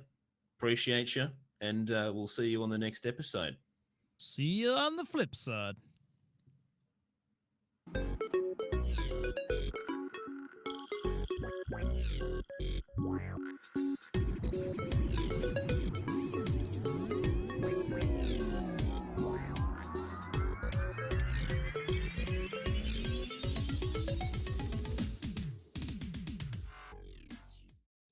And that there does it. Kazi, g'day, mate. Oh, yeah, g'day, How are you, Kazi. brother? How you going? What's going Well, on? that's only the first of 2 episodes, guys. So stick around in Twitch chat. We're going to have a bit of a yarn with you guys before we jump into the next episode. Basically, the way we're going to be doing things from now on is splitting up our what is essentially about a 1.5+ hour episode into 2 smaller episodes and releasing them over a fortnight, one at a time. So one in the first week and I guess another in the second week. Is that great, Pav? Is that what we're doing? I think so. That is the plan. Absolutely. Yeah. Well, so we kind of going weekly now, are we? Is that what we're doing? Well, I mean, we will record fortnightly, do 2 episodes when we record, and then release them as breadcrumbs throughout a fortnight. Yeah. Does that make sense? A double header, Kazi. How you been, man? Kazi, you're a bastard. I've got a bone to pick with you, mate. What has he done this time? You subscribed to my Twitch channel yesterday, Kazi, and I'm not streaming, mate. Kazi, naughty boy. You mad dog? Are you guys playing Fortnite? Play Fortnite, fucking oath, mate. Yeah, we're playing Fortnite. Have you played Fortnite recently, Grizz? No, I haven't. I haven't got into it, man. No. But I do like that game. I played it for a bit. I would jump back on there, dude. I probably should have talked about this on the OGR, mate. But I've been playing heaps of Minecraft with Joyce. She is like right into it. Yes, on the PS5 split screen. It's been great. So, dude, I actually think I've found like a new love for Minecraft. Oh, like, dude, Minecraft's great. It's actually pretty fucking good, man. I mean, that's another like one of those games that's like it's almost like a Fortnite in itself, you know. It's just because you can mod it and you can do all kinds of shit and people use it. Dude, we actually work with a client and we've done some developer work for they basically do therapy for kids with intellectual disabilities and autism and stuff, and they use Minecraft to help build like positive social interactions and stuff, which is it's incredible. And some of the research that's coming out with using games and stuff for that space is insane. And Minecraft has been a real insanely impressive kind of tool to help with that. But yeah, it's fucking cool. Minecraft is insane. And I'll tell you what, Microsoft has done a great job in supporting that game and bringing new content to it. I was really concerned initially with Microsoft buyout for Minecraft, but they've done nothing but amazing things for it over like the last 8 years. Dude, I actually think I might jump back into Minecraft. I am. I'm about to make a server. Do you guys want to play some Minecraft, boys? Or yeah, I was planning on it, so that would be awesome. Dude, can we? All right, I'm not doing that creative shit though, boys. I'm playing fucking survival. Perfect. Okay. Yeah. I want to lose my items and fucking never log in again. All boys, right? maybe to get affiliateship, we should do a little Minecraft stream from this channel. I've get a couple more hours up. You do that. Could do. I think we need I've got a. I mean, I guess we can talk about it here. I'd say something. Fuck that. How dare you? Yeah, I was thinking of like potentially doing like more streams on here, like what in like other style of content on. Yeah. So that could be rad. Love it. Exactly what Grizz really said. Yeah, we should just do whatever we want, man. Almost like a Yodcast kind of thing. One thing that is annoying me, boys, about this setup, Riverside, your cameras are like they keep stopping and stuff, and I'm like trying to converse with Cap, and I don't know where to talk to him at, because if I look at the stream, it's real delayed, and if I look at him on Riverside, it's like he's just stationary for me. But on stream, he's not. Really? Yeah, so see, I haven't had that issue, dude. Maybe it's your. It must be me. Yeah, it must be me. I'm actually thinking about leaving and coming back in or something. Maybe. G'day, Snippo. How are you, mate? How's your ankles going? Snippo. Your ankles are all right. What up, Snippo? Slapping. Okay, so we've got another 45-minute episode to belt out, so we'll probably want to do that soonish. Oh yeah, it's going. Guys, you're gonna like this one, mate. We're gonna be talking about Pokemon, Zubats. Yeah. Gazi plans Pokemon Go every day. Before we move on, do we have any suggestions for the episode title for the podcast we just recorded? Yeah. Yes. And if you don't have one yet, you might getting idea. Well, actually, hang on. You do need one now. Yeah. Anyone got any ideas? Any ideas? We talked about the Sony acquisition of Bungie the whole time. Guys, we can start with Wordle Turtle for the next one. We didn't get to talk about Wordle Turtle. Yeah. Well, that's the thing. I think we'll probably go through Wordle, the Dark Souls server thing, which we could probably have a bit of a chat about the Bloodborne demake and then pump into the Pokemon Arsholius review. You're way behind. No worries, mate. I have a tasty single malt whiskey on the rocks. Oh, what we were talking about whiskey earlier on in the podcast. It makes me thirsty, mate. I've had it. What whiskey are you drinking, mate? Hang on, I'm just gonna fix my hair because I got this weird little thing going under here. Look at that, little ringlets cracking it under here. So I'm just gonna fix that real quick. I feel like I need a hat as well. The Hat Boys, the Hat Show. I like whiskey. It's a Tasmanian drop. Oh, nice. Delicious. I've had lark before. It's very good. Very, very good. Delicious. Delicious. Very good. So you have just come in, but we basically what we're doing now, mate, is we're doing two episodes on one stream. So we finished the first one. We're about to jump into the second. Might have a quick wee before we do that, actually. Yeah, go for it, mate. Ah, my legs. They don't work. Oh, my legs are broken. You look pretty proper there, Pavlovich. Pretty proper, mate. Oh, thank you very much. Oh. What's the topic for that? Well, Snip. We're going to talk mainly about the new Pokemon release, mate. It's going to be the big ticket item on the next one, amongst other things. But that's going to be the major one. Snip, how was your YouTube coming along, mate? Going what?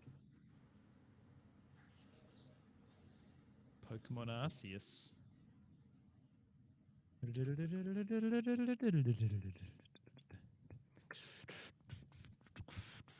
Right, we should definitely have some music in the background for while we do these catching up with chat.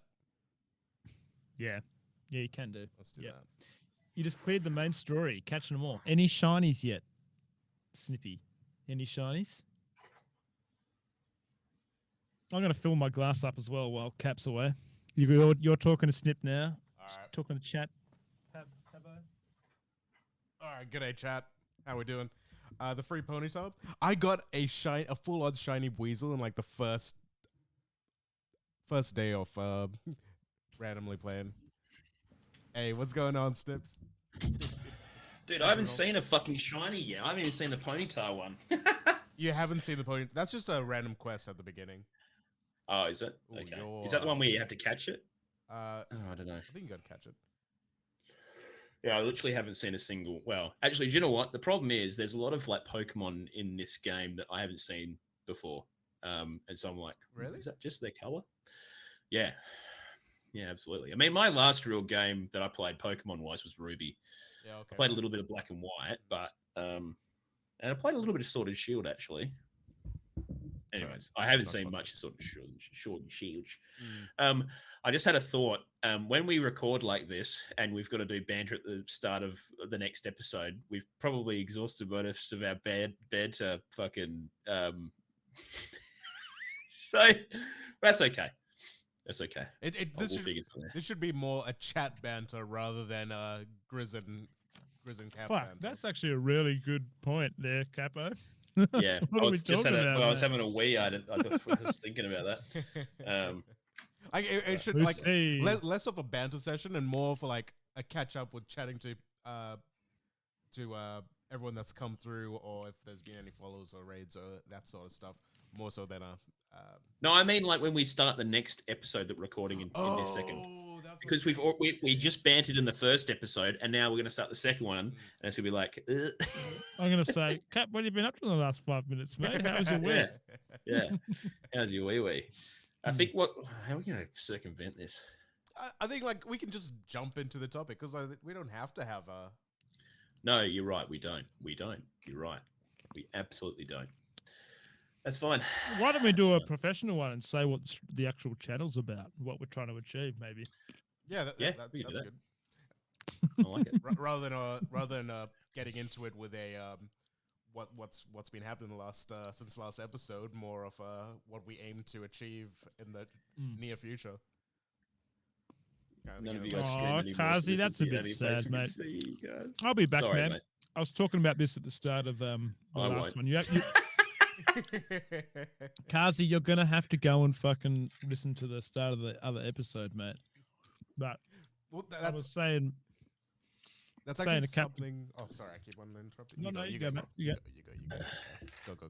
I'm having a drink. It's all good. All right. Well, I was actually kind of like brainstorming like an idea of potentially like just making this like my main channel, and like we have days where like someone can just stream their usual shit to, and like we keep all of our main channels, so like we just like chuck the link to subs in chat, and then we still do all of our sub stuff as well. And I'm gonna be honest with you. That was my intention with Cream of the Crow Up. Pav, what's up? My intention was similar with Cream of the Crow Up when I made that. Yeah, just have something that like I wouldn't care if fucking Cap went and streamed from that or myself, and maybe that's something we podcast. Yeah, that's kind of thing. Like shout out to Nerds of the West if any of them are around. But I love how they have their dynamic, and like they have like each night of the week someone has a focus, and it's vastly different topics. So like there's a area for each. So it's like it's almost like a TV channel, and there's just lots of different stuff that you can choose and schedule your day. But that might be Kazi's a founder in the cream. Snippo, my sleep is going well, mate. I was saying Grizzly 2.0 right now, like started the fucking year with a crack, mate. Lots of exercise, lots of sleep, no drinking. I'm just feeling very good, mate. Very healthy. Feeling real good. Yeah. Should we punch this in the guts? And... Yeah, let's do that. Should we do it? All right. I'm gonna mute myself up, and I'll see you guys. Yeah, we'll chat to you chatters at the end of the session. All right. All right. Love yous. Cap, what are we gonna banter about? I don't know. You watch. It'll happen naturally.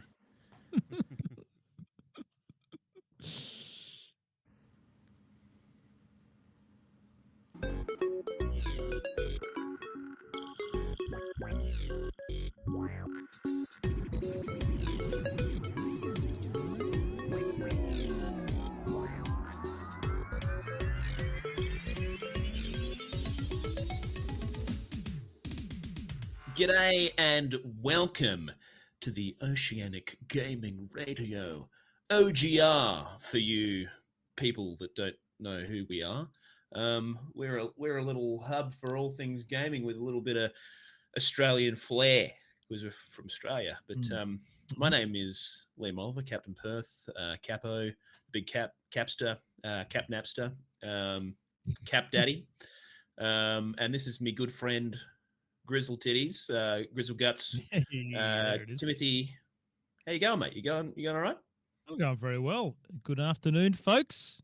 Welcome. Long time no see. Evening. Just a couple of minutes. Yes, my name is Grizzly. You might know me by titles such as Grizzly Gaming 86. I'm just talking trash. He's big news on the TikToks. Everyone's talking about his shell jumps. Yeah, have you been playing much Mario recently, Grizz? Mate, that's one thing. I have not fired up my Super NT since I streamed last. So, is that right? Yeah, it gives a bit of an indication of how much I actually enjoy Super Mario World right now. Actually, that's an interesting one because I feel like there's reasonably well resonated across Super Mario World streams at the moment, Cap, as well. Burnout is a real thing, mate. It's a real thing. Oh, burnout's a big thing in every fucking everything. You know, you got to be really careful. And I think it's really important to be kind to yourself and give yourself a little bit of TLC when you need it. But it's also, I think a lot of people struggle to identify burnout because a lot of people just want to, hold Hold. Yeah. Well, Keep going, you know, a but lot of it's people, not I always think the best way to it's do scary, things. man. It's scary moving away from something that has brought your channel a certain amount of success, and it definitely does give you a hit in numbers when you do something like that, move away from your main game. But like Absolutely. I say, your mental health always comes first. So long story short, Cap, no, I had definitely haven't fired up the Super NT for a little while. And previous to this that I was discussing with you, I've actually been playing a bit of Minecraft and enjoying that. The serenity within that game is quite nice, and Oh, doing a bit of dude. crafting, Hell bit of yeah. mining. Yeah, I think we're talking a little bit on the pre-show earlier about a bit of Minecraft, and um, actually you can catch the pre-show when you watch us on Twitch. That's a little thing that you can go and do. Keep an eye on the socials for all that information. But anyways, yeah, Minecraft. I've been looking with you know looking at the old Minecraft recently, thinking it's probably about time I jump back in. Have you ever Um, killed the Ender Dragon, Cap? I actually haven't. No, I've Well, never done neither that have I, before. mate. You know We should what? do I that. would love to do a hardcore playthrough of Yeah. Minecraft. What's that? How does that work? I think if What's you the die, difference? you're dead. I'm pretty Oh sure. shit! Yeah, Really? I don't know if yeah. I could do that. Shit. Oh, we could probably give it a crack. We'd fucking die in Well, the first 30 minutes, mate. You know us. maybe we We'd try be to like, do it normally hey. first and then see what happens. I don't know. Well, what was the most recent Minecraft update that they did? Do you know? It Um. wasn't Ocean or something. What was that? Oh, Cliffs Oh and yeah, dude. Caves. It was, wasn't it? The ocean. They made it all pretty and heaps of extra animals and stuff in there, Maybe dude. It has maybe it someone has might know a then. it has a crazy if you play it on PC, dude, like last time I played it, I got ray tracing working and a couple of texture packs, and oh my god, man! Like I built a house and I had windows, and the sun would come up in the morning, and it was like ray tracing beams of light coming through my window. It actually Yeah, looked beautiful, really yeah. nice. Yeah, I mean, ray tracing is incredible technology. Actually, I was listening to someone the other day. So I think, Dying Light 2 came out yesterday, and Mm, someone was saying that they forgot that they needed to turn ray tracing on and turned it on in that game, and they were like, it was nuts, really. absolutely nuts. Yeah, but just the way that ray tracing reproduces light and shadow is just like so realistic and Mm. nice, obviously compared to the standard way that they do that kind of stuff. It's By the it's crazy. way, But yeah. Dying Light 2, I know that we didn't plan to talk about this at all, but have you had a chance to have a look at it? Does it look any good? So look, I was going to go and pick up a copy and maybe give it a quick crack before the stream, but I couldn't get one at my local video game retailer. Mm. And so I thought, well, fuck it. But I've been listening a little bit about it, and it seems like it's a bit. It seems like it's a really good game, but it's not a Mm. very good narrative. There's a Yeah. few bugs that they need to clean up. But I mean, the thing Yep. is, like, so I think, have you played the first game, Grizz? I think I touched it extremely briefly. Yeah. Yeah. Not a lot. Yeah. It's they do parkour insanely Oh, well. that's Like, right. Yeah. And the zombies go real nuts at night. Isn't that what happens? yes, that's And the game. Yeah, yeah, that's okay. the one. Yeah. So I Mm. assume that it's they kind of doing the same kind of thing with the night and day kind of cycle, and you're trying to get in between buildings and shit before it turns night, and then Mm. it turns night, and you're like, oh shit. But so I hear that they again they've nailed the parkour, and it's a fun world to kind of be in gameplay wise. But I think Mm. it's just the whole apocalyptic zombie thing. It's been done a fair bit, so I think it's maybe a little bit tedious on the narrative side. I mean, how many times do you do post-apocalyptic cults and stuff like that Yeah.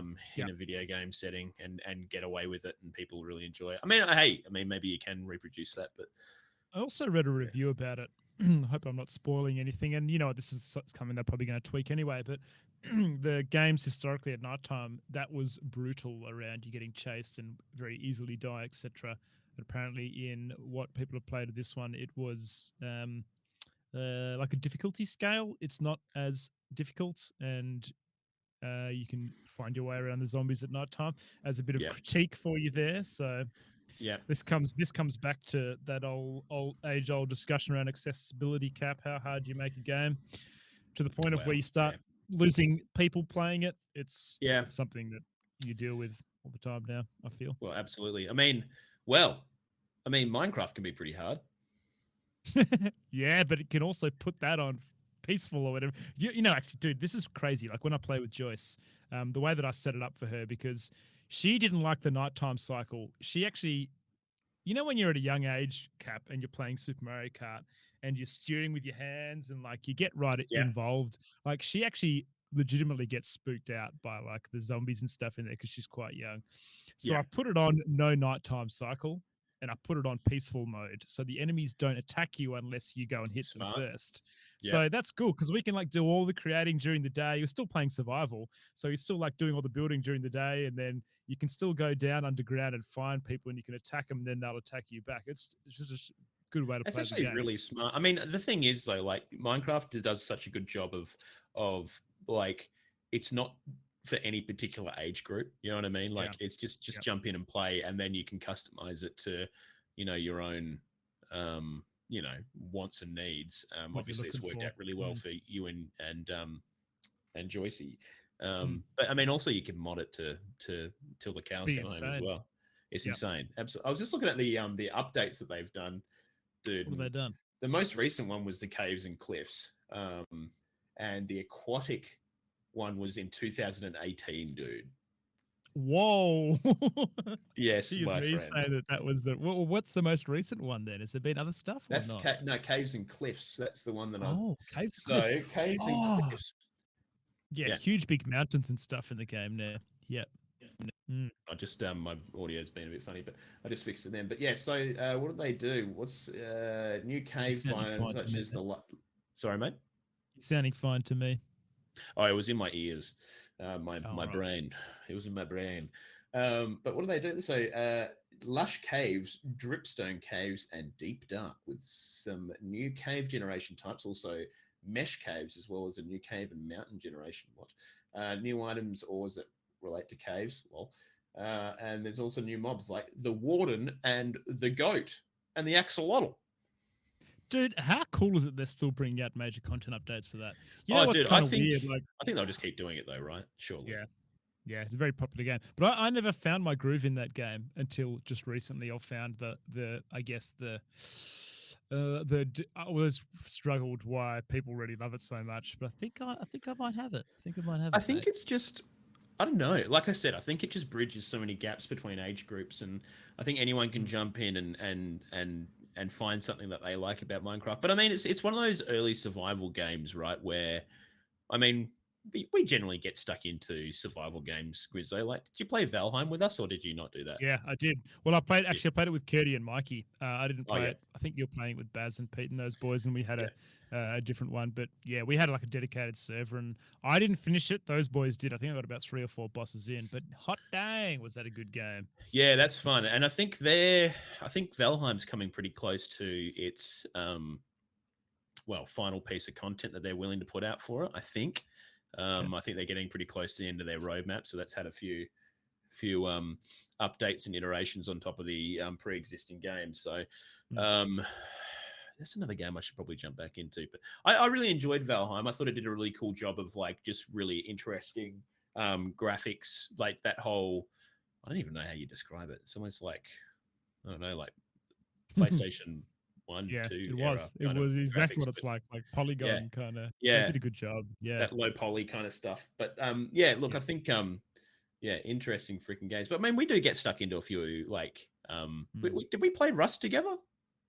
Dude, we did a stream of Rust, a couple of them, and those are some of the most memorable moments I ever had, man. Like that night where I was streaming Rust, dude, I got so excited. I actually had the police knock on my front door because the neighbors had been robbed, and they heard me going nuts that night. And like I showed them my stream setup, and like I was still didn't have any gear, so I'm playing this chick that was naked holding a rock, and I was just like, yeah, it was just like an absolute like, so you're gonna have to come with us.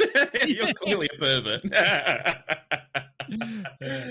Did the cops get on stream? Yeah, well, just off to the side. But people that were in my chat could hear me talking to them, and I was like, so what is this? I was like, oh, I'm streaming, I'm live. Like, I've got 15 viewers that are watching, and kind of the people were talking. Dude, away. That is so funny. Yeah, it was pretty funny. Yeah. Oh, that's so classic, dude. Well, speaking about funny, Wordle. Have you played that Wordle. game yet?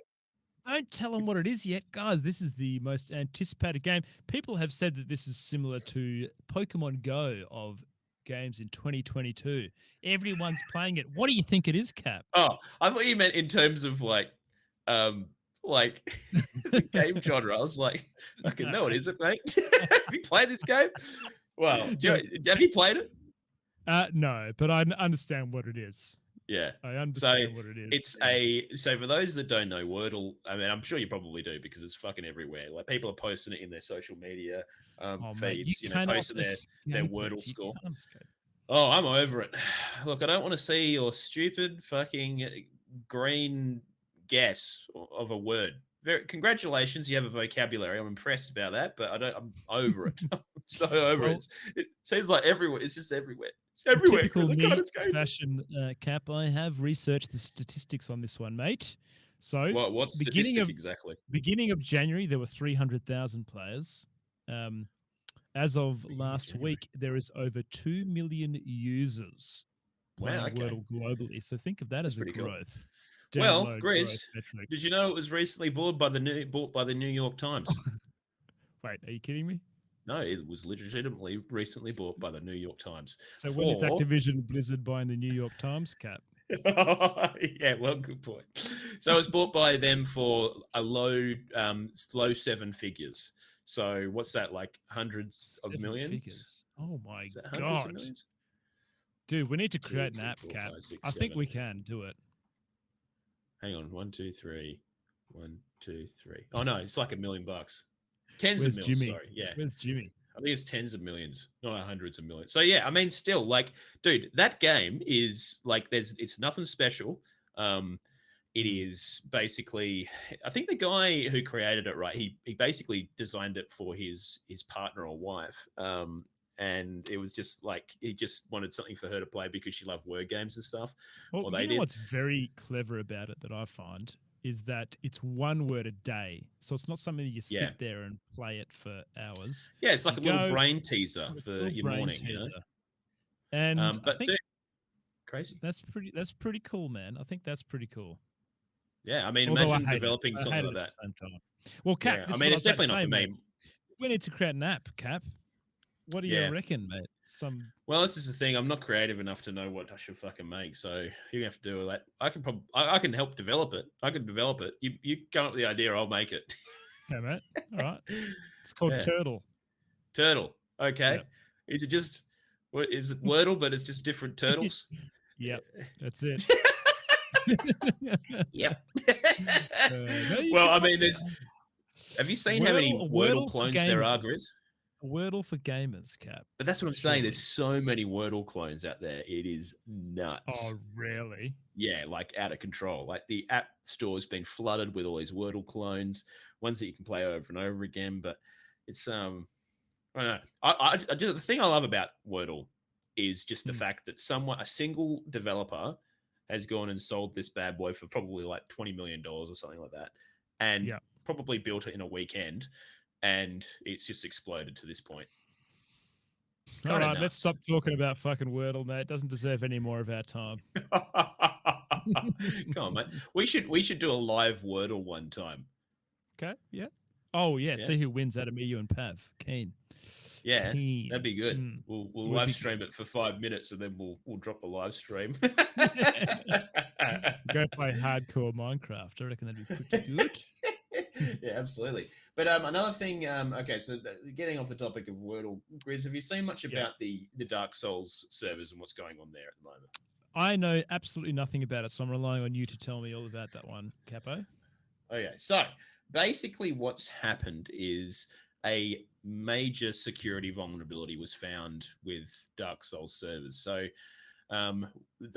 when it was first it wasn't first discovered at this moment, but it was obviously first kind of televised, I guess, and became a bit more public.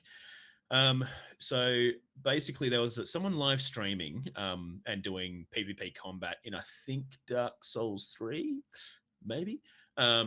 Anyways, was PvPing. There's a couple of big streamers on there that do the old PvP thing across. Oh, absolutely. I think there's pretty big ones for 1 and 3. But I can't remember exactly which game it was. But Anyway, so was streaming PvP combat in Dark Souls, and then all of a sudden, I think his game crashed, and then this voice started playing, like text to speech, and it was basically like the text to speech was calling him a scrub and he's a bad streamer, and get good. All you can do is like play PvP in groups and do this, that, and everything You else. are kidding me. Yeah. What? So what Someone has doxed him happened? or something? Hey, or Well, what happened was there's a security vulnerability in the multiplayer of these games because they're all built off the same like game engine, right? And so what's happened is you can do some remote code execution through the servers on people's machines when you matchmake with them, which is fucking bad. Dude, that is like actually really bad.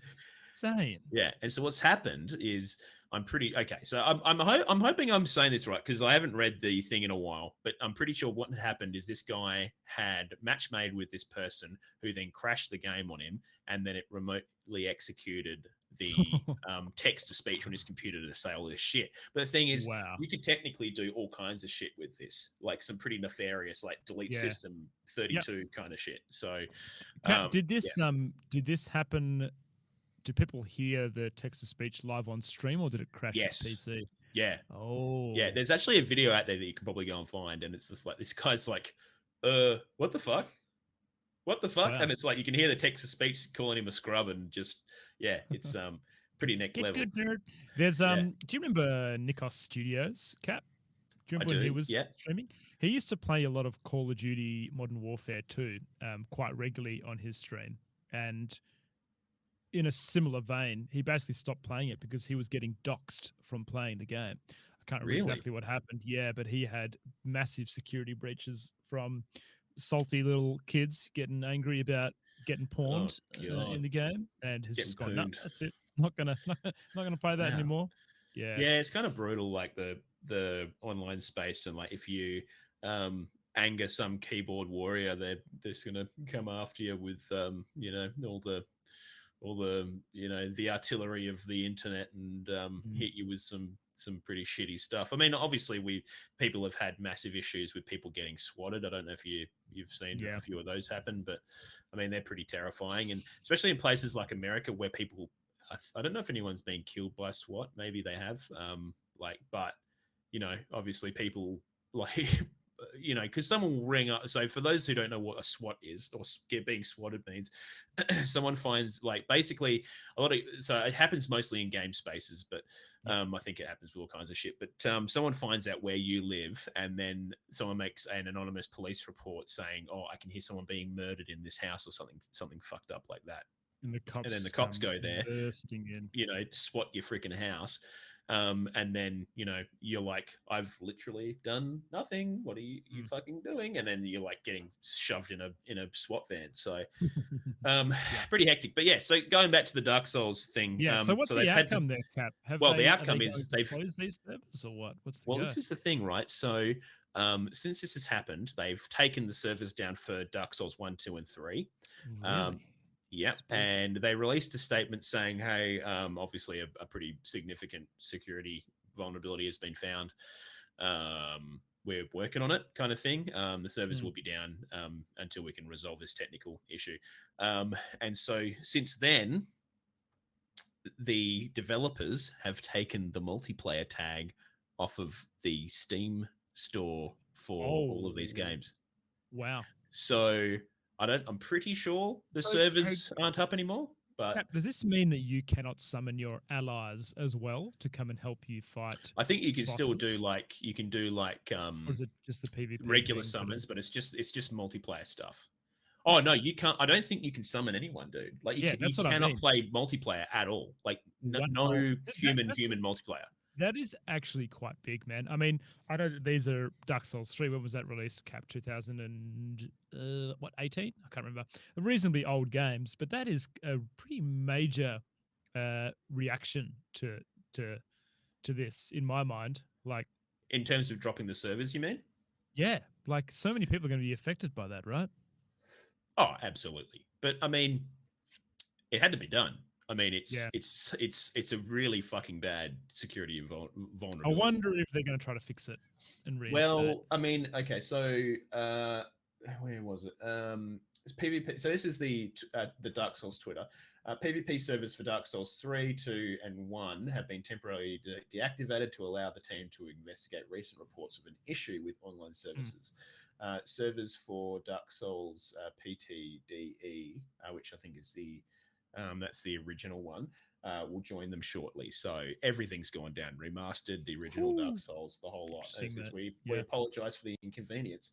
That was on the 23rd of January, and the servers still aren't up. And since then, they've taken down that multiplayer tag, which makes me think, do they just, that's it? They don't do servers anymore? Maybe the vulnerability is so bad, they just absolutely, because I mean, I can't imagine them fixing the vulnerability for Dark Souls 1 and 2.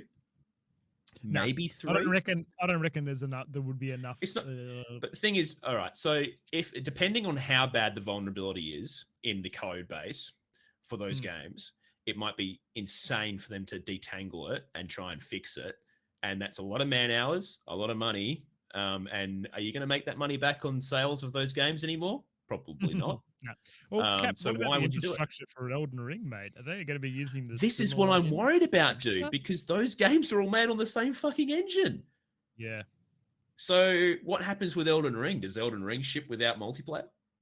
Oh, dude, they have marketed it hard. It'd be like No Man's Sky happening to Elden Ring. Well, so this is what I reckon this is what I think's happening, right? They take down the multiplayer servers for 1, 2, and 3. Okay. Yeah. They go, all right, too bad. We can't do it for these games because we're not going to put the man hours to fix them right now or at all. They found out what the issue is with those games.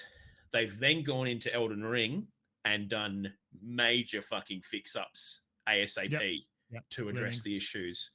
And put all the man hours into Elden Ring because obviously it's going to be re-releasing soon. They need to make that money, and they will have continued money poured into that game by consumers for a reasonable amount of time to come. So it's obviously in their interest to fix that game and make sure that the multiplayer works for that game. But now that those 1, 2, and 3 have been up for so long, we probably won't see an awful lot of sales. I mean, I'm sure those games sell pretty well in sales on Steam and stuff like that here and there, but it wouldn't be like when they first got released and stuff, I'm getting some weird things happening with your voice, Capo. I don't know if you're picking up on that as well, Pav. Hang on. Is there something strange going on, Pav? Is it still doing it? Right. Oh, it seemed to have fixed itself, I think. Yeah, I think my my voice meter's playing funny buggers, but I just got to reset something when it does that, but that's fine. I'll do that on the web. We're back, baby. We're back, baby. All good. We're back. Yeah, 100%. Dude, that's crazy though. Like, yeah. I mean, maybe it's a good thing, Cap, because maybe we'll get a game, Elden Ring, that's not going to be flawed by people getting doxxed, which would be real sad. Sad pandas. Well, yeah. I mean, obviously, it all comes down to whatever the issue was and whether they're able to fix it. I'm sure they will be able to. Actually, interestingly enough, another part of this story, the PlayStation and Xbox versions of those games were unaffected. Well, I say unaffected, but because obviously they're played off an Xbox and a PlayStation, it doesn't have the same issues. Fucking meme just made sense to me now that you've just said that. I saw something on Twitter today around someone saying it was like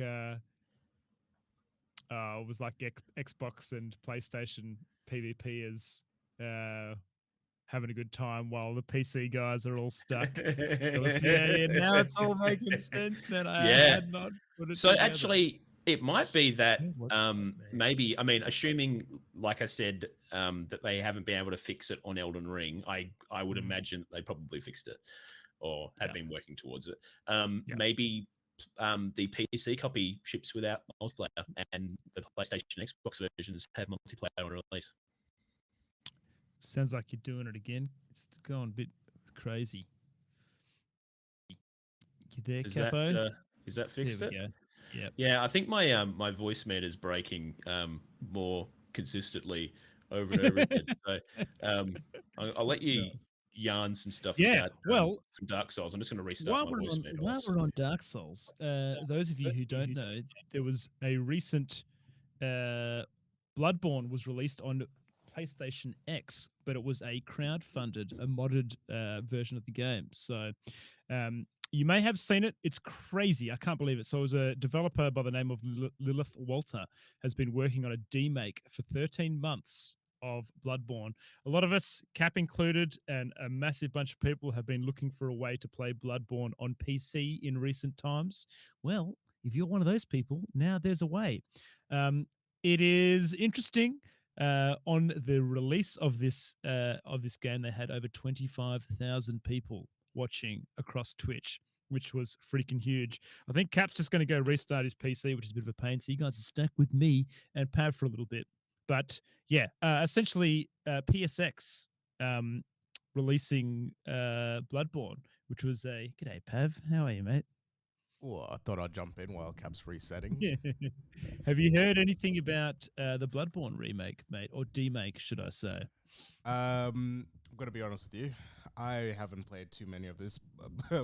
These games are much more in you and Cap's realm. Tell me about. Well, it's crazy, man, because PlayStation 1 graphics, right?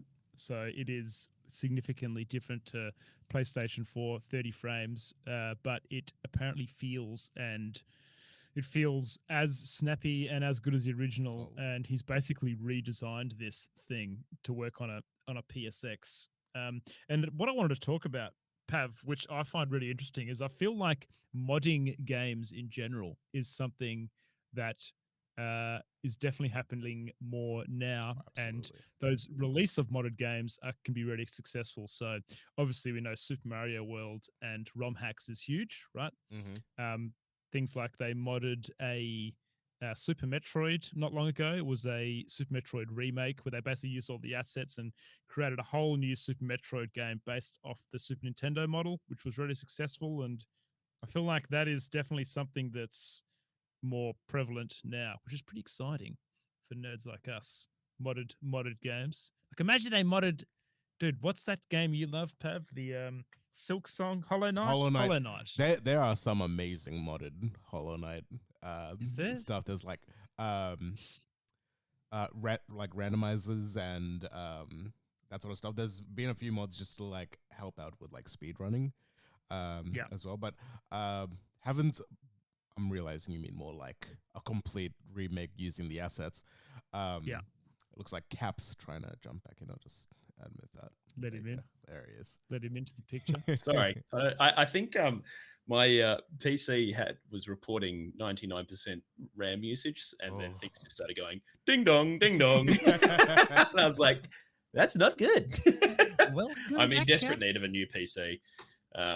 Which I am working on. So, anyways, what I was saying, man, I got a fair way through the Bloodborne PSX, but kind of where I landed at the end of explaining that process as a whole, Cap, is I feel it's a pretty exciting game in time in gaming in general, where people are modding games so well that it's becoming extremely popular. So I mentioned, Cap, that they had 25,000 people tuned in to watch the release of the Bloodborne demake on Twitch.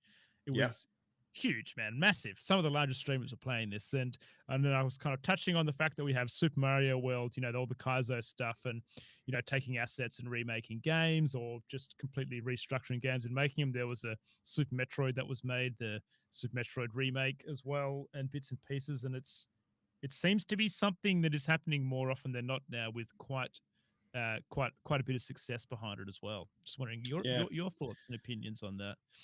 Well, to be honest, I'm surprised this hasn't been given a cease and desist by Sony. To be why hasn't it, man? Do they not know about it? I don't know. Like, I think maybe they just don't care as much. Because I think the Bloodborne demake. Now, correct me if I'm wrong, and maybe you've already spoken about it, but I missed it. It's the demake. Sorry, it's a full remake of, and there's only one area. That you basically go. I think it only has one boss. Starting area and the Cleric Beast and Father Gascoigne, I believe. The bosses. Yeah. Which which is it's pretty cool. I think obviously in this day and age, people can self-develop all kinds of shit from their home and pump it out. So it's pretty cool. But I think I don't know. Overall, like I'm trying to think of other complete I don't know complete restructures complete of games. demakes Yeah. that they've done. Yeah. I know that it's been a pretty popular thing in recent times to demake things to look like PlayStation games, and people will do like small mini like proof of concept kind of things of I can't think of any games off the top of my head, but I've definitely seen them floating around on the interwebs here and there. But I think the Bloodborne demake has definitely been the most notable one that's happened in recent times that I can remember. Yeah, they even did the cutscenes and stuff from what I can see in it, and from what I have heard, in terms of the way it plays, like the dodging and mechanics, is pretty much it feels spot on to what Pretty Bloodborne-y. Yeah, pretty Bloodborne-y, which is pretty a bit of a feat in itself because I feel like that has a very unique play style and it relies on precision inputs, etc., for you to not get clamped by the enemies. So absolutely. I think yeah, I mean it sounds like it's pretty bloody interesting regardless, but yeah, I don't know. Will you give it a crack? Like, do you think you try it? It's not really my actually it is my wheelhouse because I love Dark Souls, but I don't know, like a demake, give me fucking 60 frames Bloodborne Cap and I'll be playing on PC. Yeah. I think we might have spoken about this before, maybe even on this podcast, but I vaguely remember being the reason why they haven't done that is because the physics system is based on the frame rate, and so by increasing the frame or allowing the frame rate to increase, it fucks with a lot of the physics system. So they'd have to go back and retroactively fix all that shit. But I don't know. I just realized another Bloodborne game. I could have talked about Pokemon while you were gone, and I didn't, mate. Missed opportunity. Oh god, yeah. I mean, do you want to talk about it quickly? We may as well. You've already brought it up. Dude, it's fucking. I actually think it might be fake news. If you have not heard, guys, and you are on Twitch TV a bit, you may have heard that Pokemon's 2-year Twitch contract ended last week sometime. And she's basically said, I'm just going to have a little break and I'll re-speak to you on the 8th. There is a little bit of background because it was quite commonly known, Cap, that Pokemon's contracted hours from Twitch were insane. Like, what does that mean? Like, as in the hours she had to work? She had a specific number of hours she had to stream per week as part of the contract. Is that right? Yeah, and she made a couple of comments on it, and her stream hours are insane. Like the amount of time that she streamed in 2020, 2021, like up there, almost 4 or 5 at least hours a day, a lot of the time. So pretty huge. Every day. Basically, there's every day. Yep. Like including weekends. Cap, I'm not a Pokemon watcher. Well, I'm just saying, like, 4 or 5 hours a day is fuck all, mate. We work 7.5, mate. That's pretty good. No, I'm talking every day of the year, dude. Every day of the year. So well, that's true. That's true. Yeah. That's true. But so XQC called her up and he had a video of it saying basically, so what's going on here? Like, are you moving platform kind of thing? And her response was, I've been through so much shit. I don't care about what platform I stream on, were her exact words on the response. Oh, is that right? So we could see a change, which is pretty interesting. She may be moving across, which will be quite a large loss, I think, for Twitch. And I think that with the loss of Tim the Tatman amongst others, I think it definitely is interesting to see what happens with the streamer space. I'm just so disconnected with streamers these days. I've got to be honest. Like, I think my only real like connection to much Twitch stuff these days is this podcast. But I don't know. I always think the biggest streamers. Do you watch any Twitch still? Do you ever watch any? I watch Dota streams. Dude, me too. Pretty much the only thing I really watch. That's pretty much the same. I'll log in and lurk in some mates' streams here and there. Oh man, it's crazy. Like, I used to spend so much time in Kaizo streams, Super Mario World, like Jazz Cook and even some of the smaller guys. But man, I just haven't really been enjoying even watching it. Like, I would, it's not something that I enjoy watching anymore. I guess taste changes. Yeah, I think life changes as well, though, right? Like, I remember I had a lot more time up my sleeve when I was watching a lot of Twitch. But Yeah. these days, dude, I cannot watch Twitch and do my job at the same time. So that basically negates, 7.5, 8 hours of my day that I can't watch Twitch. And then when I get home, I just want to like read a book or hang out Mm. with my wife or, to do life things, basically, not watch Twitch. But I really enjoyed my time in that space, but it's definitely not. I mean, to be honest, for me, and Twitch has always been this for me, it's never been watching Tim the Tatman or Pokimane or, the XWCYZ Yeah. bloke. It's always been hanging out in my mates' streams and smaller streamers and supporting those blokes because I think they're so much more interesting and engaging. Mm. I have no idea how people watch those bigger streamers. I'll roll that back. I do. I understand why they do, but I just find it so boring. I don't know how Yeah. people watch it. I just don't find it interesting at all. So perhaps I'd rather hang kind of in a saying here that stream. he watches 99% of his content on YouTube, and I think there's a reason. Yeah, I get that because the YouTube stuff is usually edited. You don't have to sit through 3 hours of someone playing something to get what you need from it. yeah. I can kind of see that as well, Yeah, for sure. it'd be interesting to see what happens with live streaming in the next 5 years. Say where, I mean, obviously it's still got a lot of push, and it's quite a it's obviously a really important media for a lot of people, but I think it's changing a lot where people obviously consuming things via YouTube a lot as well and always have. And maybe people are migrating back to that platform and consuming the more bite sized edited portions of stuff. Yeah. You know what I mean? Because like, I don't know, maybe people like having these streams on in the background kind of thing, which is also how I consume my podcasts a lot of the time. I like to listen to really long, like topic podcast stuff in the background that sometimes I don't even really listen to the podcast. It's just kind of on, but maybe that's how people are consuming these live streamers. I don't know. But yeah, again, like I was saying, I'm definitely more interested in hanging out in smaller streamers, chats and hanging out with those guys. Cause I think that like for me, live streaming is about the interactivity, and the only way to interact with big streamers is by paying them money. So, obviously people got to make money. I get that. That's fine. Yep. And people do pay them money and they make a fucking lot of money, some of them. But I'd rather get some, well, not so much meaningful, but just, I don't know, just some interaction. So Cap, that's just me. Tell me about Pokemon, mate. Tell me. Tell me. From one Pokimane to a Pokemon. Yeah, to one Pokimane to Pokemon. Gotta catch them all. Grizz, I'm just going to say this is the most fun I've had playing Pokemon since Ruby version, which I would say is my favorite Pokemon game of all time, and it's the last one that I actually fully played through. Cap, Ruby version, what was that on, mate? Is that an old? I think that came out with the Game Boy Advance. Game Boy Advance, okay, yeah. So it's an older one. It was Ruby and Sapphire. I've played Pokemon games since then and probably played them for about 5 hours maybe, and then just fallen off them. I think look, and I'll get into the review in a second, but I think Pokemon has really staled for me. And the thing is with a lot of Pokemon games, like I think Pokemon reaches a lot of new generations of human beings, not Pokemon. That's another thing.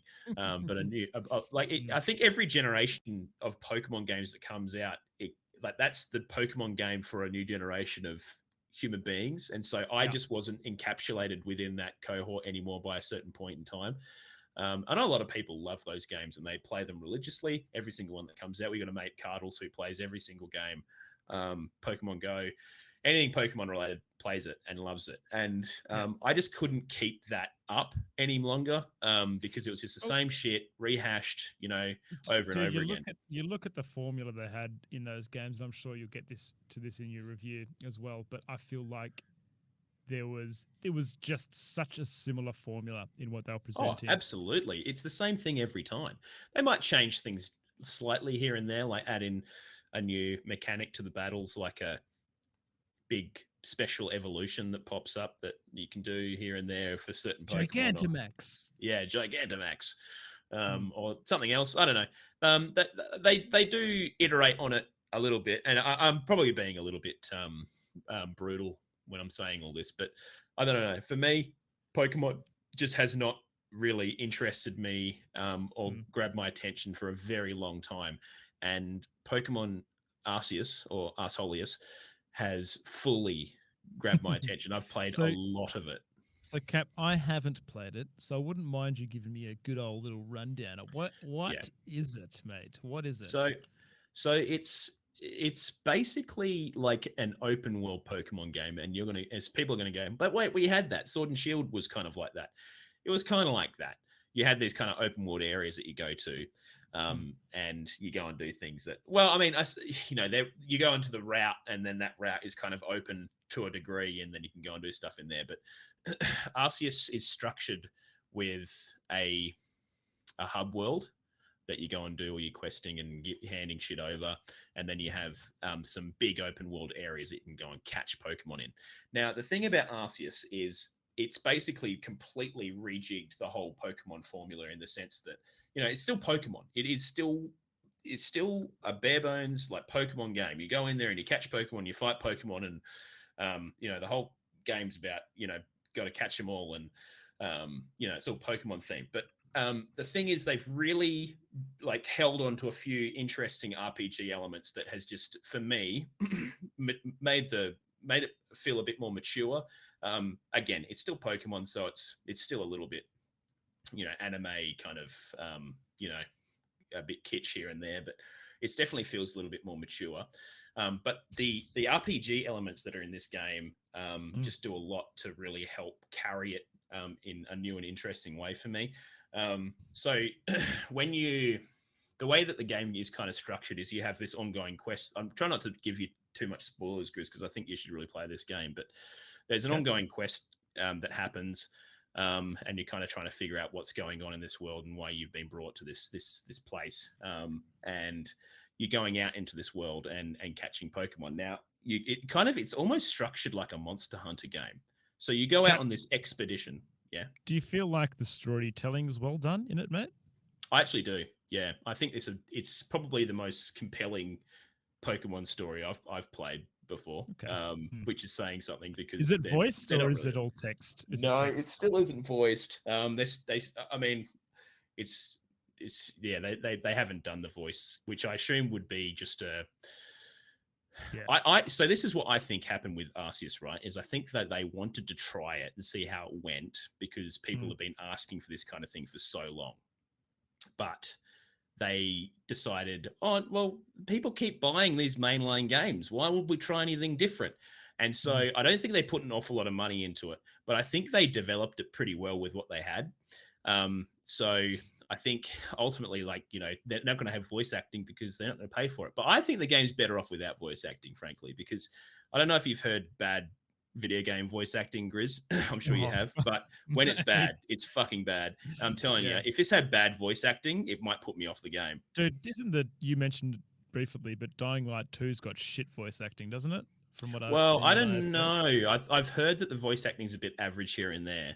I haven't experienced it because I did manage to grab a copy, but I heard the story in Dying Light. It really does break a game. I find some of the Final Fantasy VII, some of the those type of games where it's just well over the top, and it does almost break a game for you sometimes. Yeah. Anyway, I see. So the text kind of worked, maybe. Yeah, I think it works fine for this kind of. It kind of it's a bit like what is it? Legend of Zelda that is partially voice acted, but the rest of it isn't. Breath of the Wild does that. I'm pretty sure, dude. Yeah, Breath of the Wild's partially voice acted or something from memory. For someone like me who's dyslexic, reading lots of things is hard. So look, I mean, to be honest, it's pretty straightforward text. It's not like there is a fair bit of it here and there, but it's fairly easy to follow. It's not like they're using any particularly big vocabulary. It is a Pokemon game, but I would say overall the actual story is it's interesting, because it's the first time that I can really think that I've seen Pokemon games actually talk about kind of death in Pokemon, which has kind of always been I think they've always been a little bit tiptoe around the whole fainting kind of thing, and it kind of, people are so this whole game takes place in kind of a proto Pokemon world where people aren't using Pokemon in their everyday life yet, and you're kind of this person who needs to go out in the world and deal with these Pokemon issues that are happening in the wider area. And then over time, like the people that you are sort of helping slowly integrate Pokemon into their everyday life, but they're quite scared of Pokemon and don't really know too much about them. And they're kind of this weird mystical kind of thing going on. But it definitely feels like the story feels a little bit more mature, and it's not like a Game of Thrones or anything like that, or anything, but it definitely feels more mature and a bit more interesting to me. So yeah, it's good. But I think but the gameplay is amazing. Like it's really good fun, and it's very compelling, and it's very addictive in my opinion.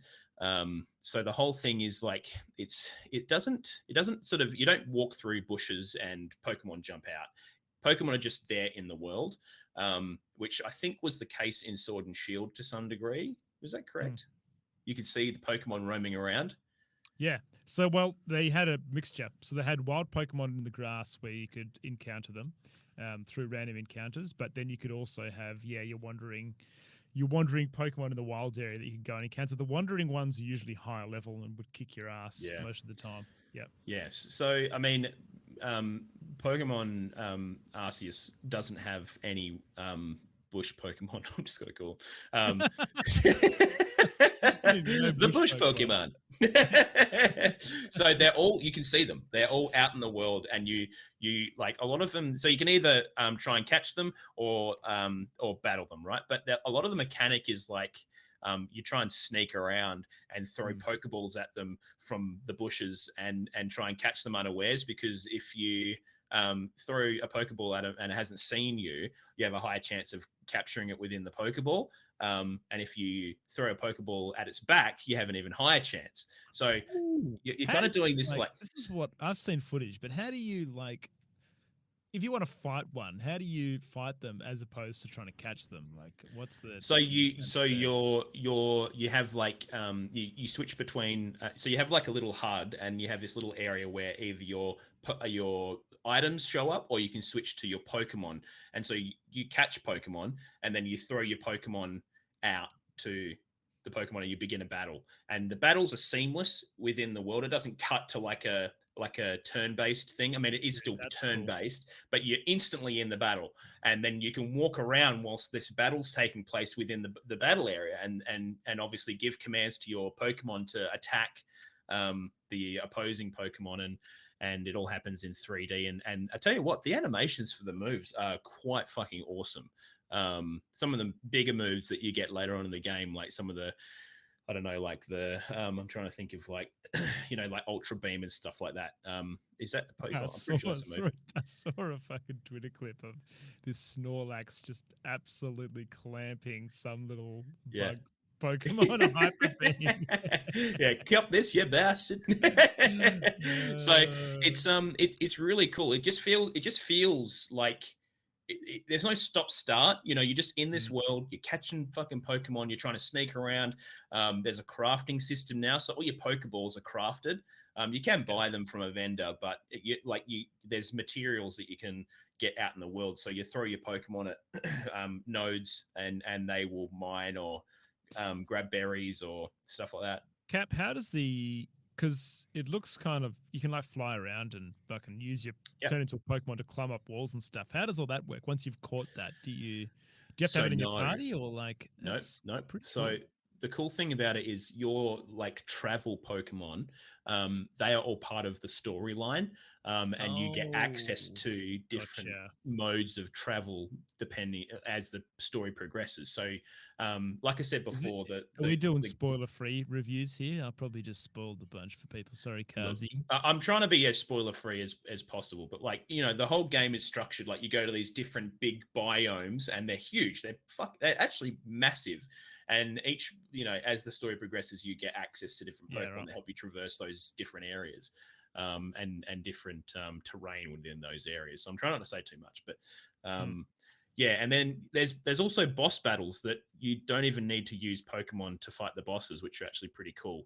And it requires like dodging mechanics and stuff like that. And you're trying to like fight these big boss Pokemon that have gone ballistic, and you're trying to like quell them. So that's something else that happens within the game. But yeah, going back, obviously crafting and all your stuff is crafted.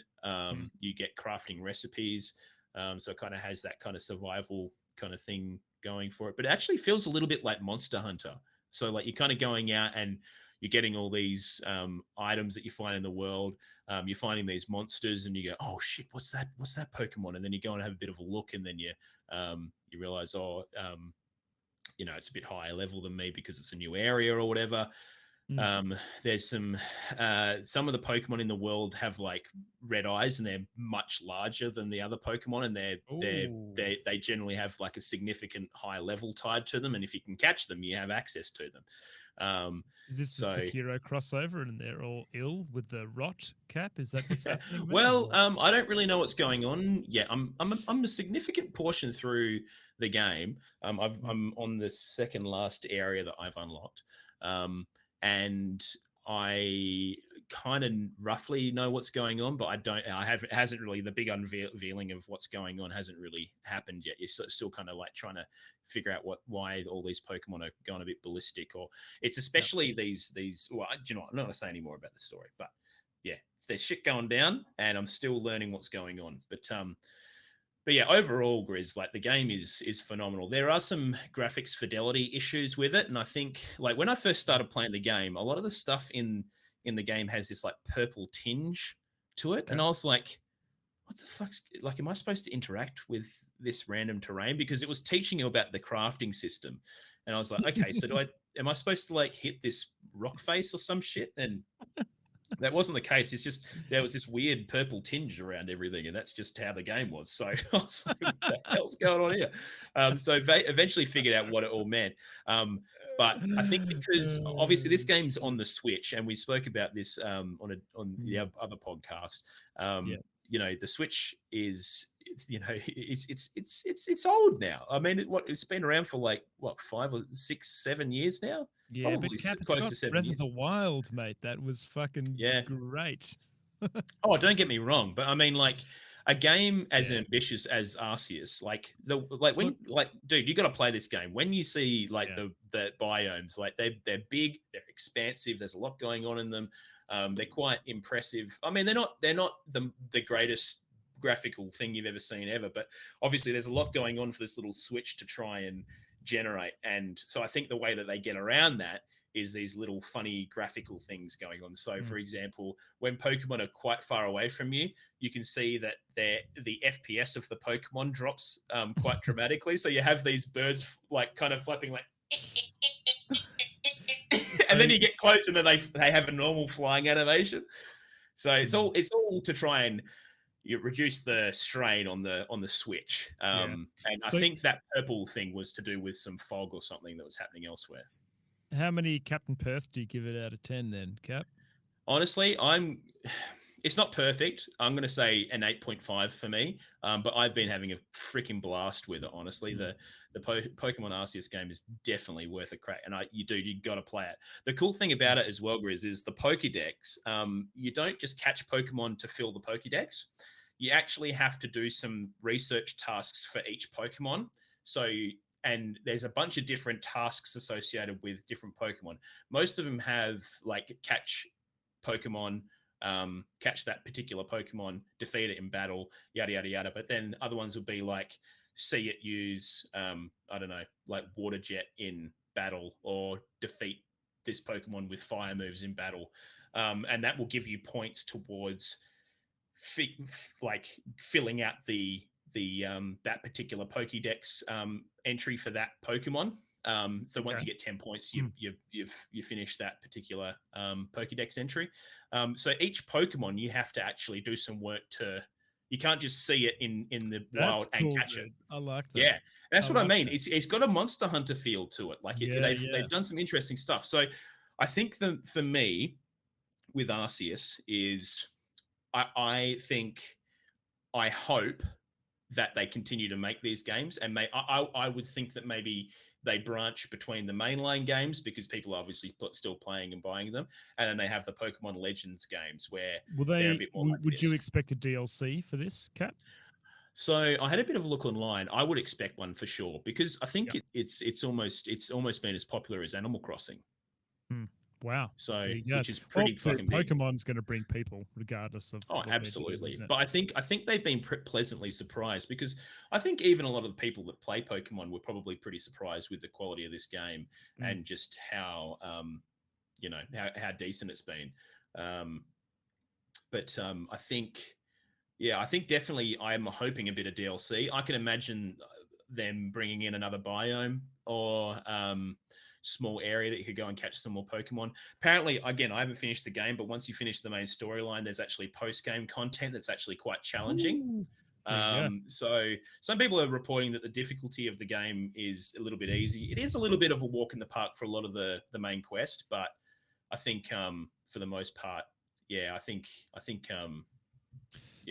see there being DLC. You didn't answer my question. How many Captain Perths out of 10? I said 8.5. Oh, did you? Oh, okay, there you go. Out of 10. Well done. Yeah. Okay. I think look, I think it's not perfect, and it could be like I was saying to Cardles the other day. Like I feel like it needs like some, I don't know, something else going on in there just to make it a little bit more, because a lot of the quests that you get in there that aren't the main storyline are like go and catch this Pokemon and show it to me, or go and find this thing and get it to me, or go and speak to this person. So if they could like flesh out the RPG mechanics of this game in the next iteration of this game, it'll be insane. That's what I'm saying. I think the direction of this game that is taking Pokemon, I think is awesome, and I think it's going to be so fucking cool.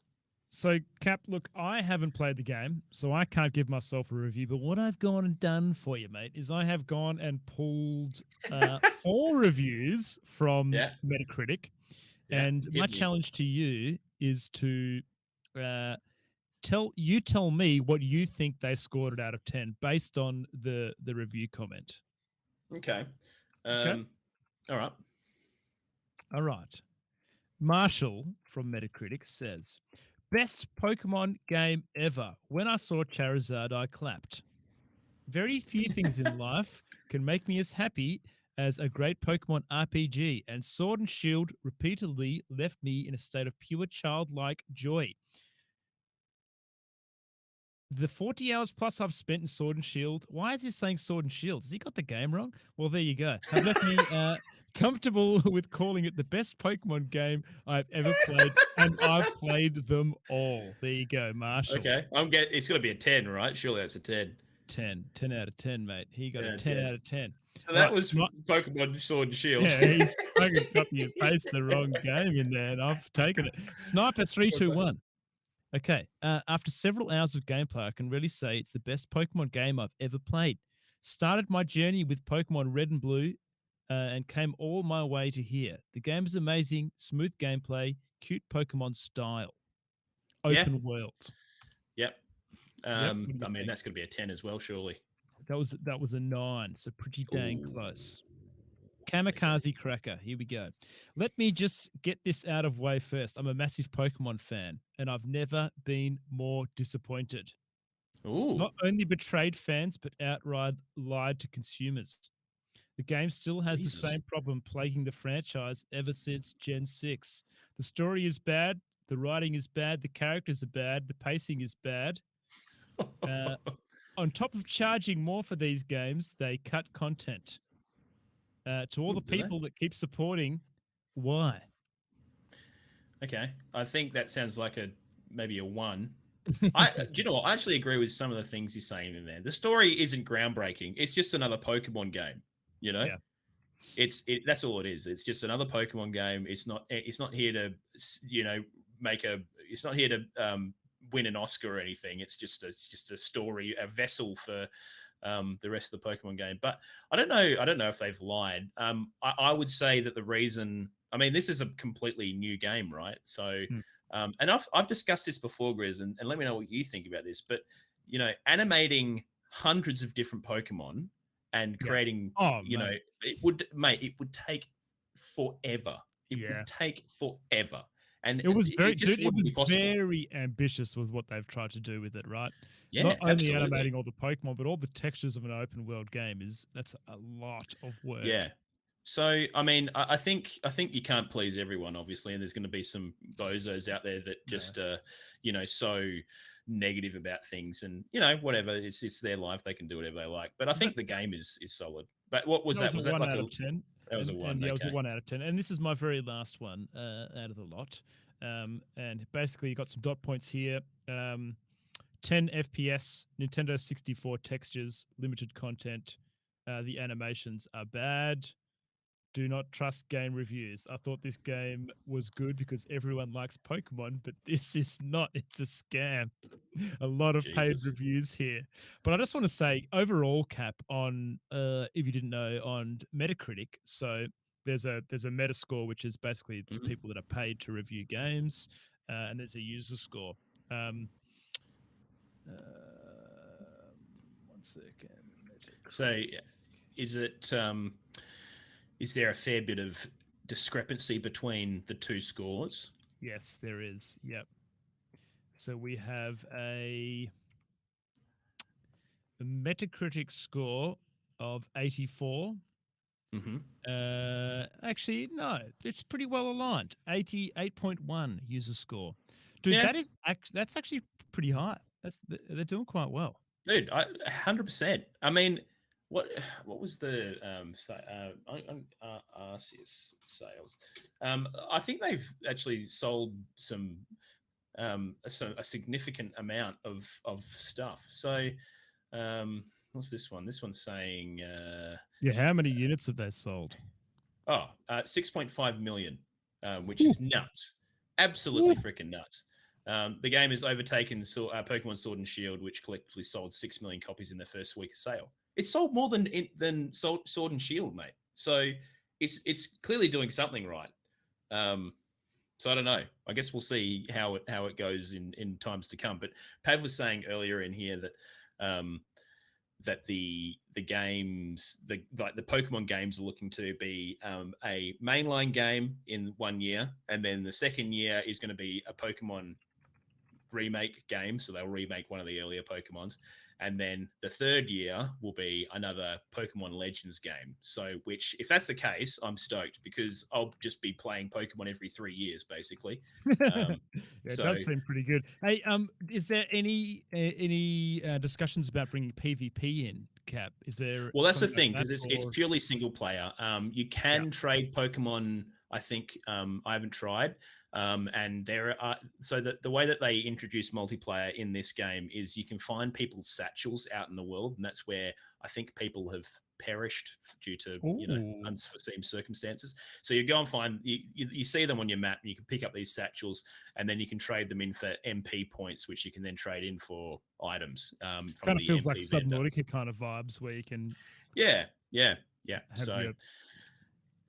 Yeah, that's the only PvP. Well, they don't have any PvP. That's the only multiplayer aspect to the game that they have. But so who's your favorite Pokemon, Cap? Who is your favorite Pokemon that you've caught? Who's leading the party, mate? Who's kicking the goals?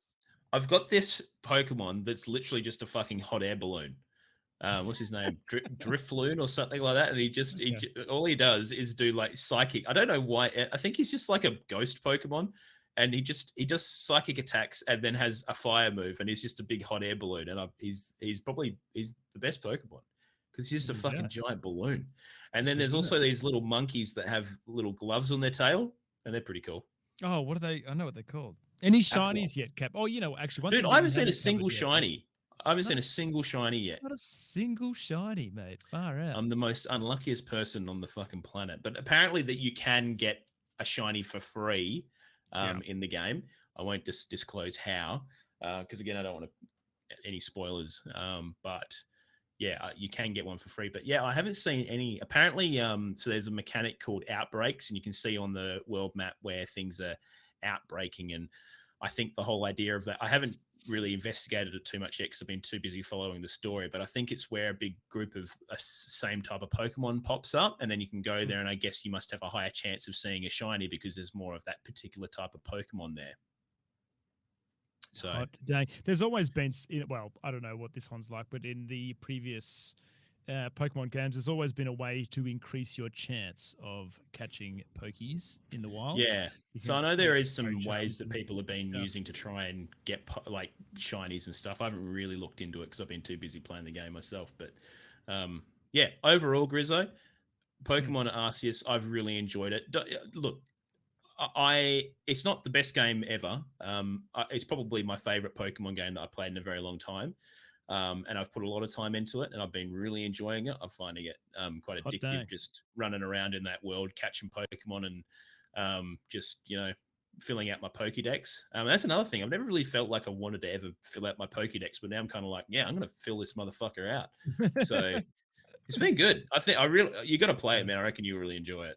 Well, dude, I've actually been playing Pokemon in the past, in the recent past. So I did Pokemon Sword Shield, I did Shining Pearl, and then I was doing a couple of Pokemon randos of, what was it? Pav, I don't know if you ever watched my stream. Leaf Kazi? Leaf Green or whatever. Maybe Leaf Green or Fire something. Yeah, it was very good, actually. The randomizer Fire was Red. real fun. Yeah. Yep. Yeah. Well, those were remakes of the originals. Yeah. Yep. But the other thing, Grizz, is I'm wondering if people will start doing Nuzlocks of Arceus. Oh, dude, 100% they will. Challenge. Yeah. I'm sure the people already are. Yeah. But I just don't know how you would do it with that because there's no gyms or anything, is there? The structure's a bit weird. Well, no, yeah, exactly. So I don't know. It probably the structure of the game probably doesn't owe to a Nuzlocke. And for those at home who don't know what a Nuzlocke is, it's basically, now correct me if I'm wrong, Grizz, but you have to you basically impose a self challenge where you can only if your Pokemon die in battle, they are dead and you can't reuse them. You can only catch a certain number of Pokemon in each area or route. And if you lose all your Pokemon, then you die. You're done. Effectively. Yeah. There's also like level caps and there's a bunch. There's there's like basically homebrew rules depending on what one you're playing, but there can be level caps and you can only find one Pokemon per route, and you've got to release your starter, and there's a bunch of rules, but really fun, challenging. I actually really enjoy. I know that other streamers enjoy those as well. Good fun to watch, man. Like I'll never forget Sword and Shield, mate. Getting 3/4 way through that and then just making one silly mistake. Ding dong. Yeah. You're dead. Brutal. Yeah. I don't think you could. I'm sure they'll figure out rules to make like a Nuzlocke interesting in that game, but I don't know how they do it. There's rules like because it was challenging in Sword and Shield because you got those Pokemon that are running around, right? So you can see those. So they gave you two options. You can either run through the tall grass and pick up the first one you see, or you can put a blindfold on and just run in a certain direction until you come across the wandering one. That's awesome. I like that. Yeah, it's not too bad. That's so funny. Some good rules for it, for sure. Well, Grez, I think we're gonna have to wrap this bad boy up. We've been going for a fair while on this one, and I think my because I had my PC crash, I had my timer restart, so it's reading 40 minutes now. So it must be about the 60-minute mark, which is full on for a. We have done very well tonight, guys. If you are brand new to the podcast and you are listening, please feel free to rate us, share the content, or like on whatever service you're on. I really appreciate you listening in and hanging out tonight. We are Oceanic Gaming Radio. We're on Twitter. We're on Twitch. We are on all your favorite podcasting platforms. So please go and rate us. Please support the channel and the podcast. And we do have a Patreon for those interested. Obviously, it's not required. You do not have to do it. But if you would like to, we'd appreciate the support to help pay for bits and pieces that we have to with the podcasting. If you guys don't know, you have to pay for all kinds of shit to get unify all your platforms and get shit sent out onto your different Spotify's and all that kind of crap. It's fucking not cheap, okay? I think I owe someone some money for that, actually, Pav. Yeah, probably. I'll probably owe Pav like 50 beers. We'll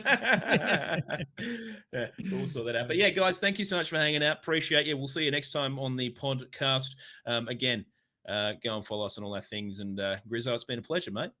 Mate, absolute pleasure. Those of you that are in the Twitch chat will be with you guys in 2 shakes. You can catch the YouTube. There's edited VODs on there. Otherwise, on any podcasting app. And we'll see you next time. We'll see you next time on the OGR. OGR.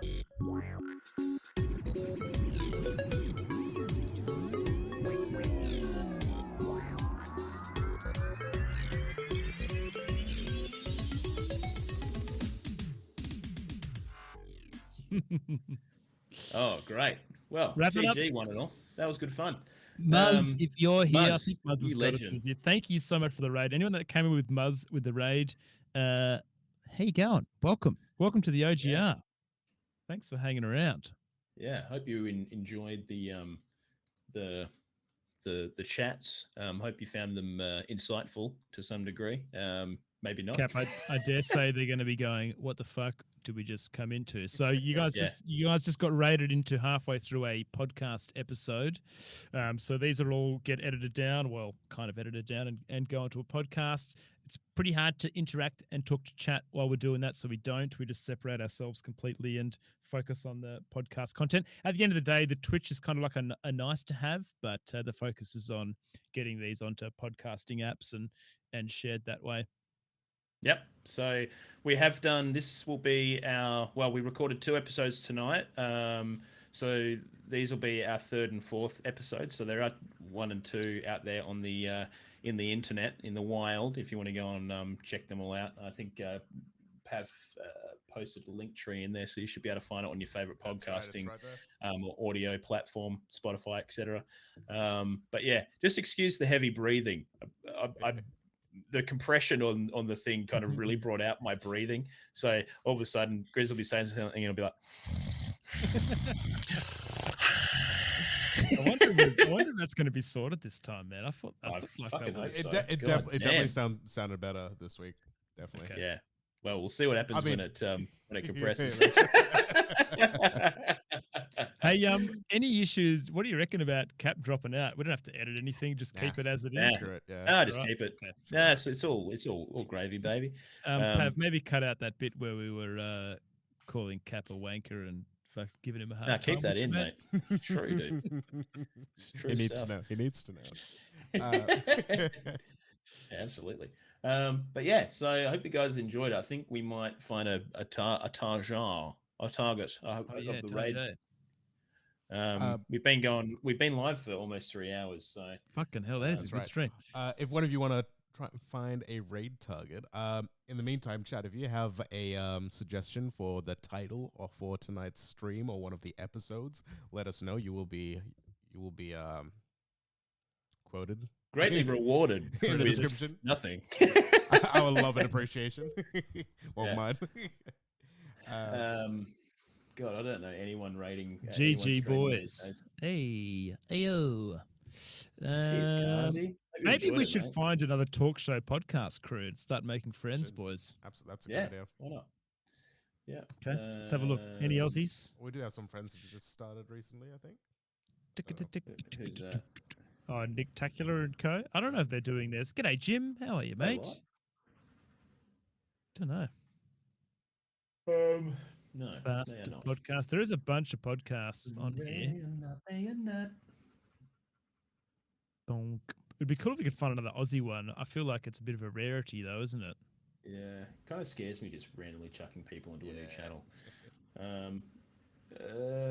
Look, let's try and find someone that we know. Do a friend. Anyone? You guys got anyone? I literally don't know any people in my thing. Well, what about there is this one?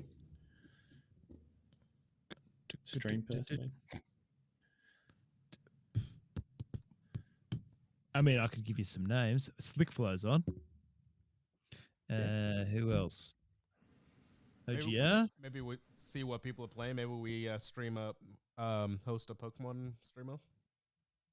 Pokemon, take me by the hand. Because that's what we chatted about today. Can do that, man. Live channel to host. Cheeky live channel. I'm fucking tired. That was a bit of a marathon. Oh, absolutely, mate. There's a lot of content in there, Cap, but I think it was worthwhile. It's Hey, Pokemon on. Hey, New Mother Cap Trucker. loves the stream. Hey, Delta's streaming. There you go. That sounds good. I don't know who Hey, that is. Delta though. is streaming some Celeste. All right, let's chuck a raid. Go on. You wouldn't. Go on, then. Go on, Len. She's kissing her dog. Oh, cute. Kazi, love your work, mate. It's bloody nice to see you. Jim, we'll see you next time. Is it Absolutely. Anyone else who was lurking? Might need the name Grizzo What's- in oh, yeah, the hang on. Twitch chat. Here we go, boys. I'll sort you out. Thank you.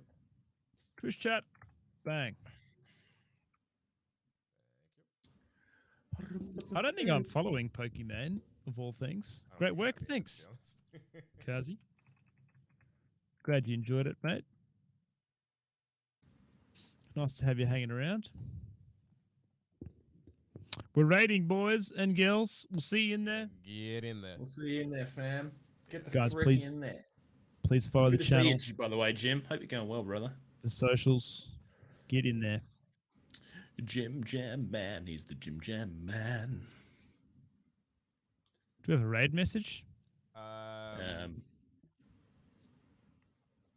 Hey, Delta. Hey, Delta. No. Hey, Hey. Jude. Hey, Delta.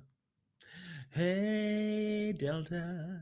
There you go. How about this? No, we don't. Yeah, that'll do. Oh, great. All right, you legends. Cooked. I'm knackered. I'm fucked.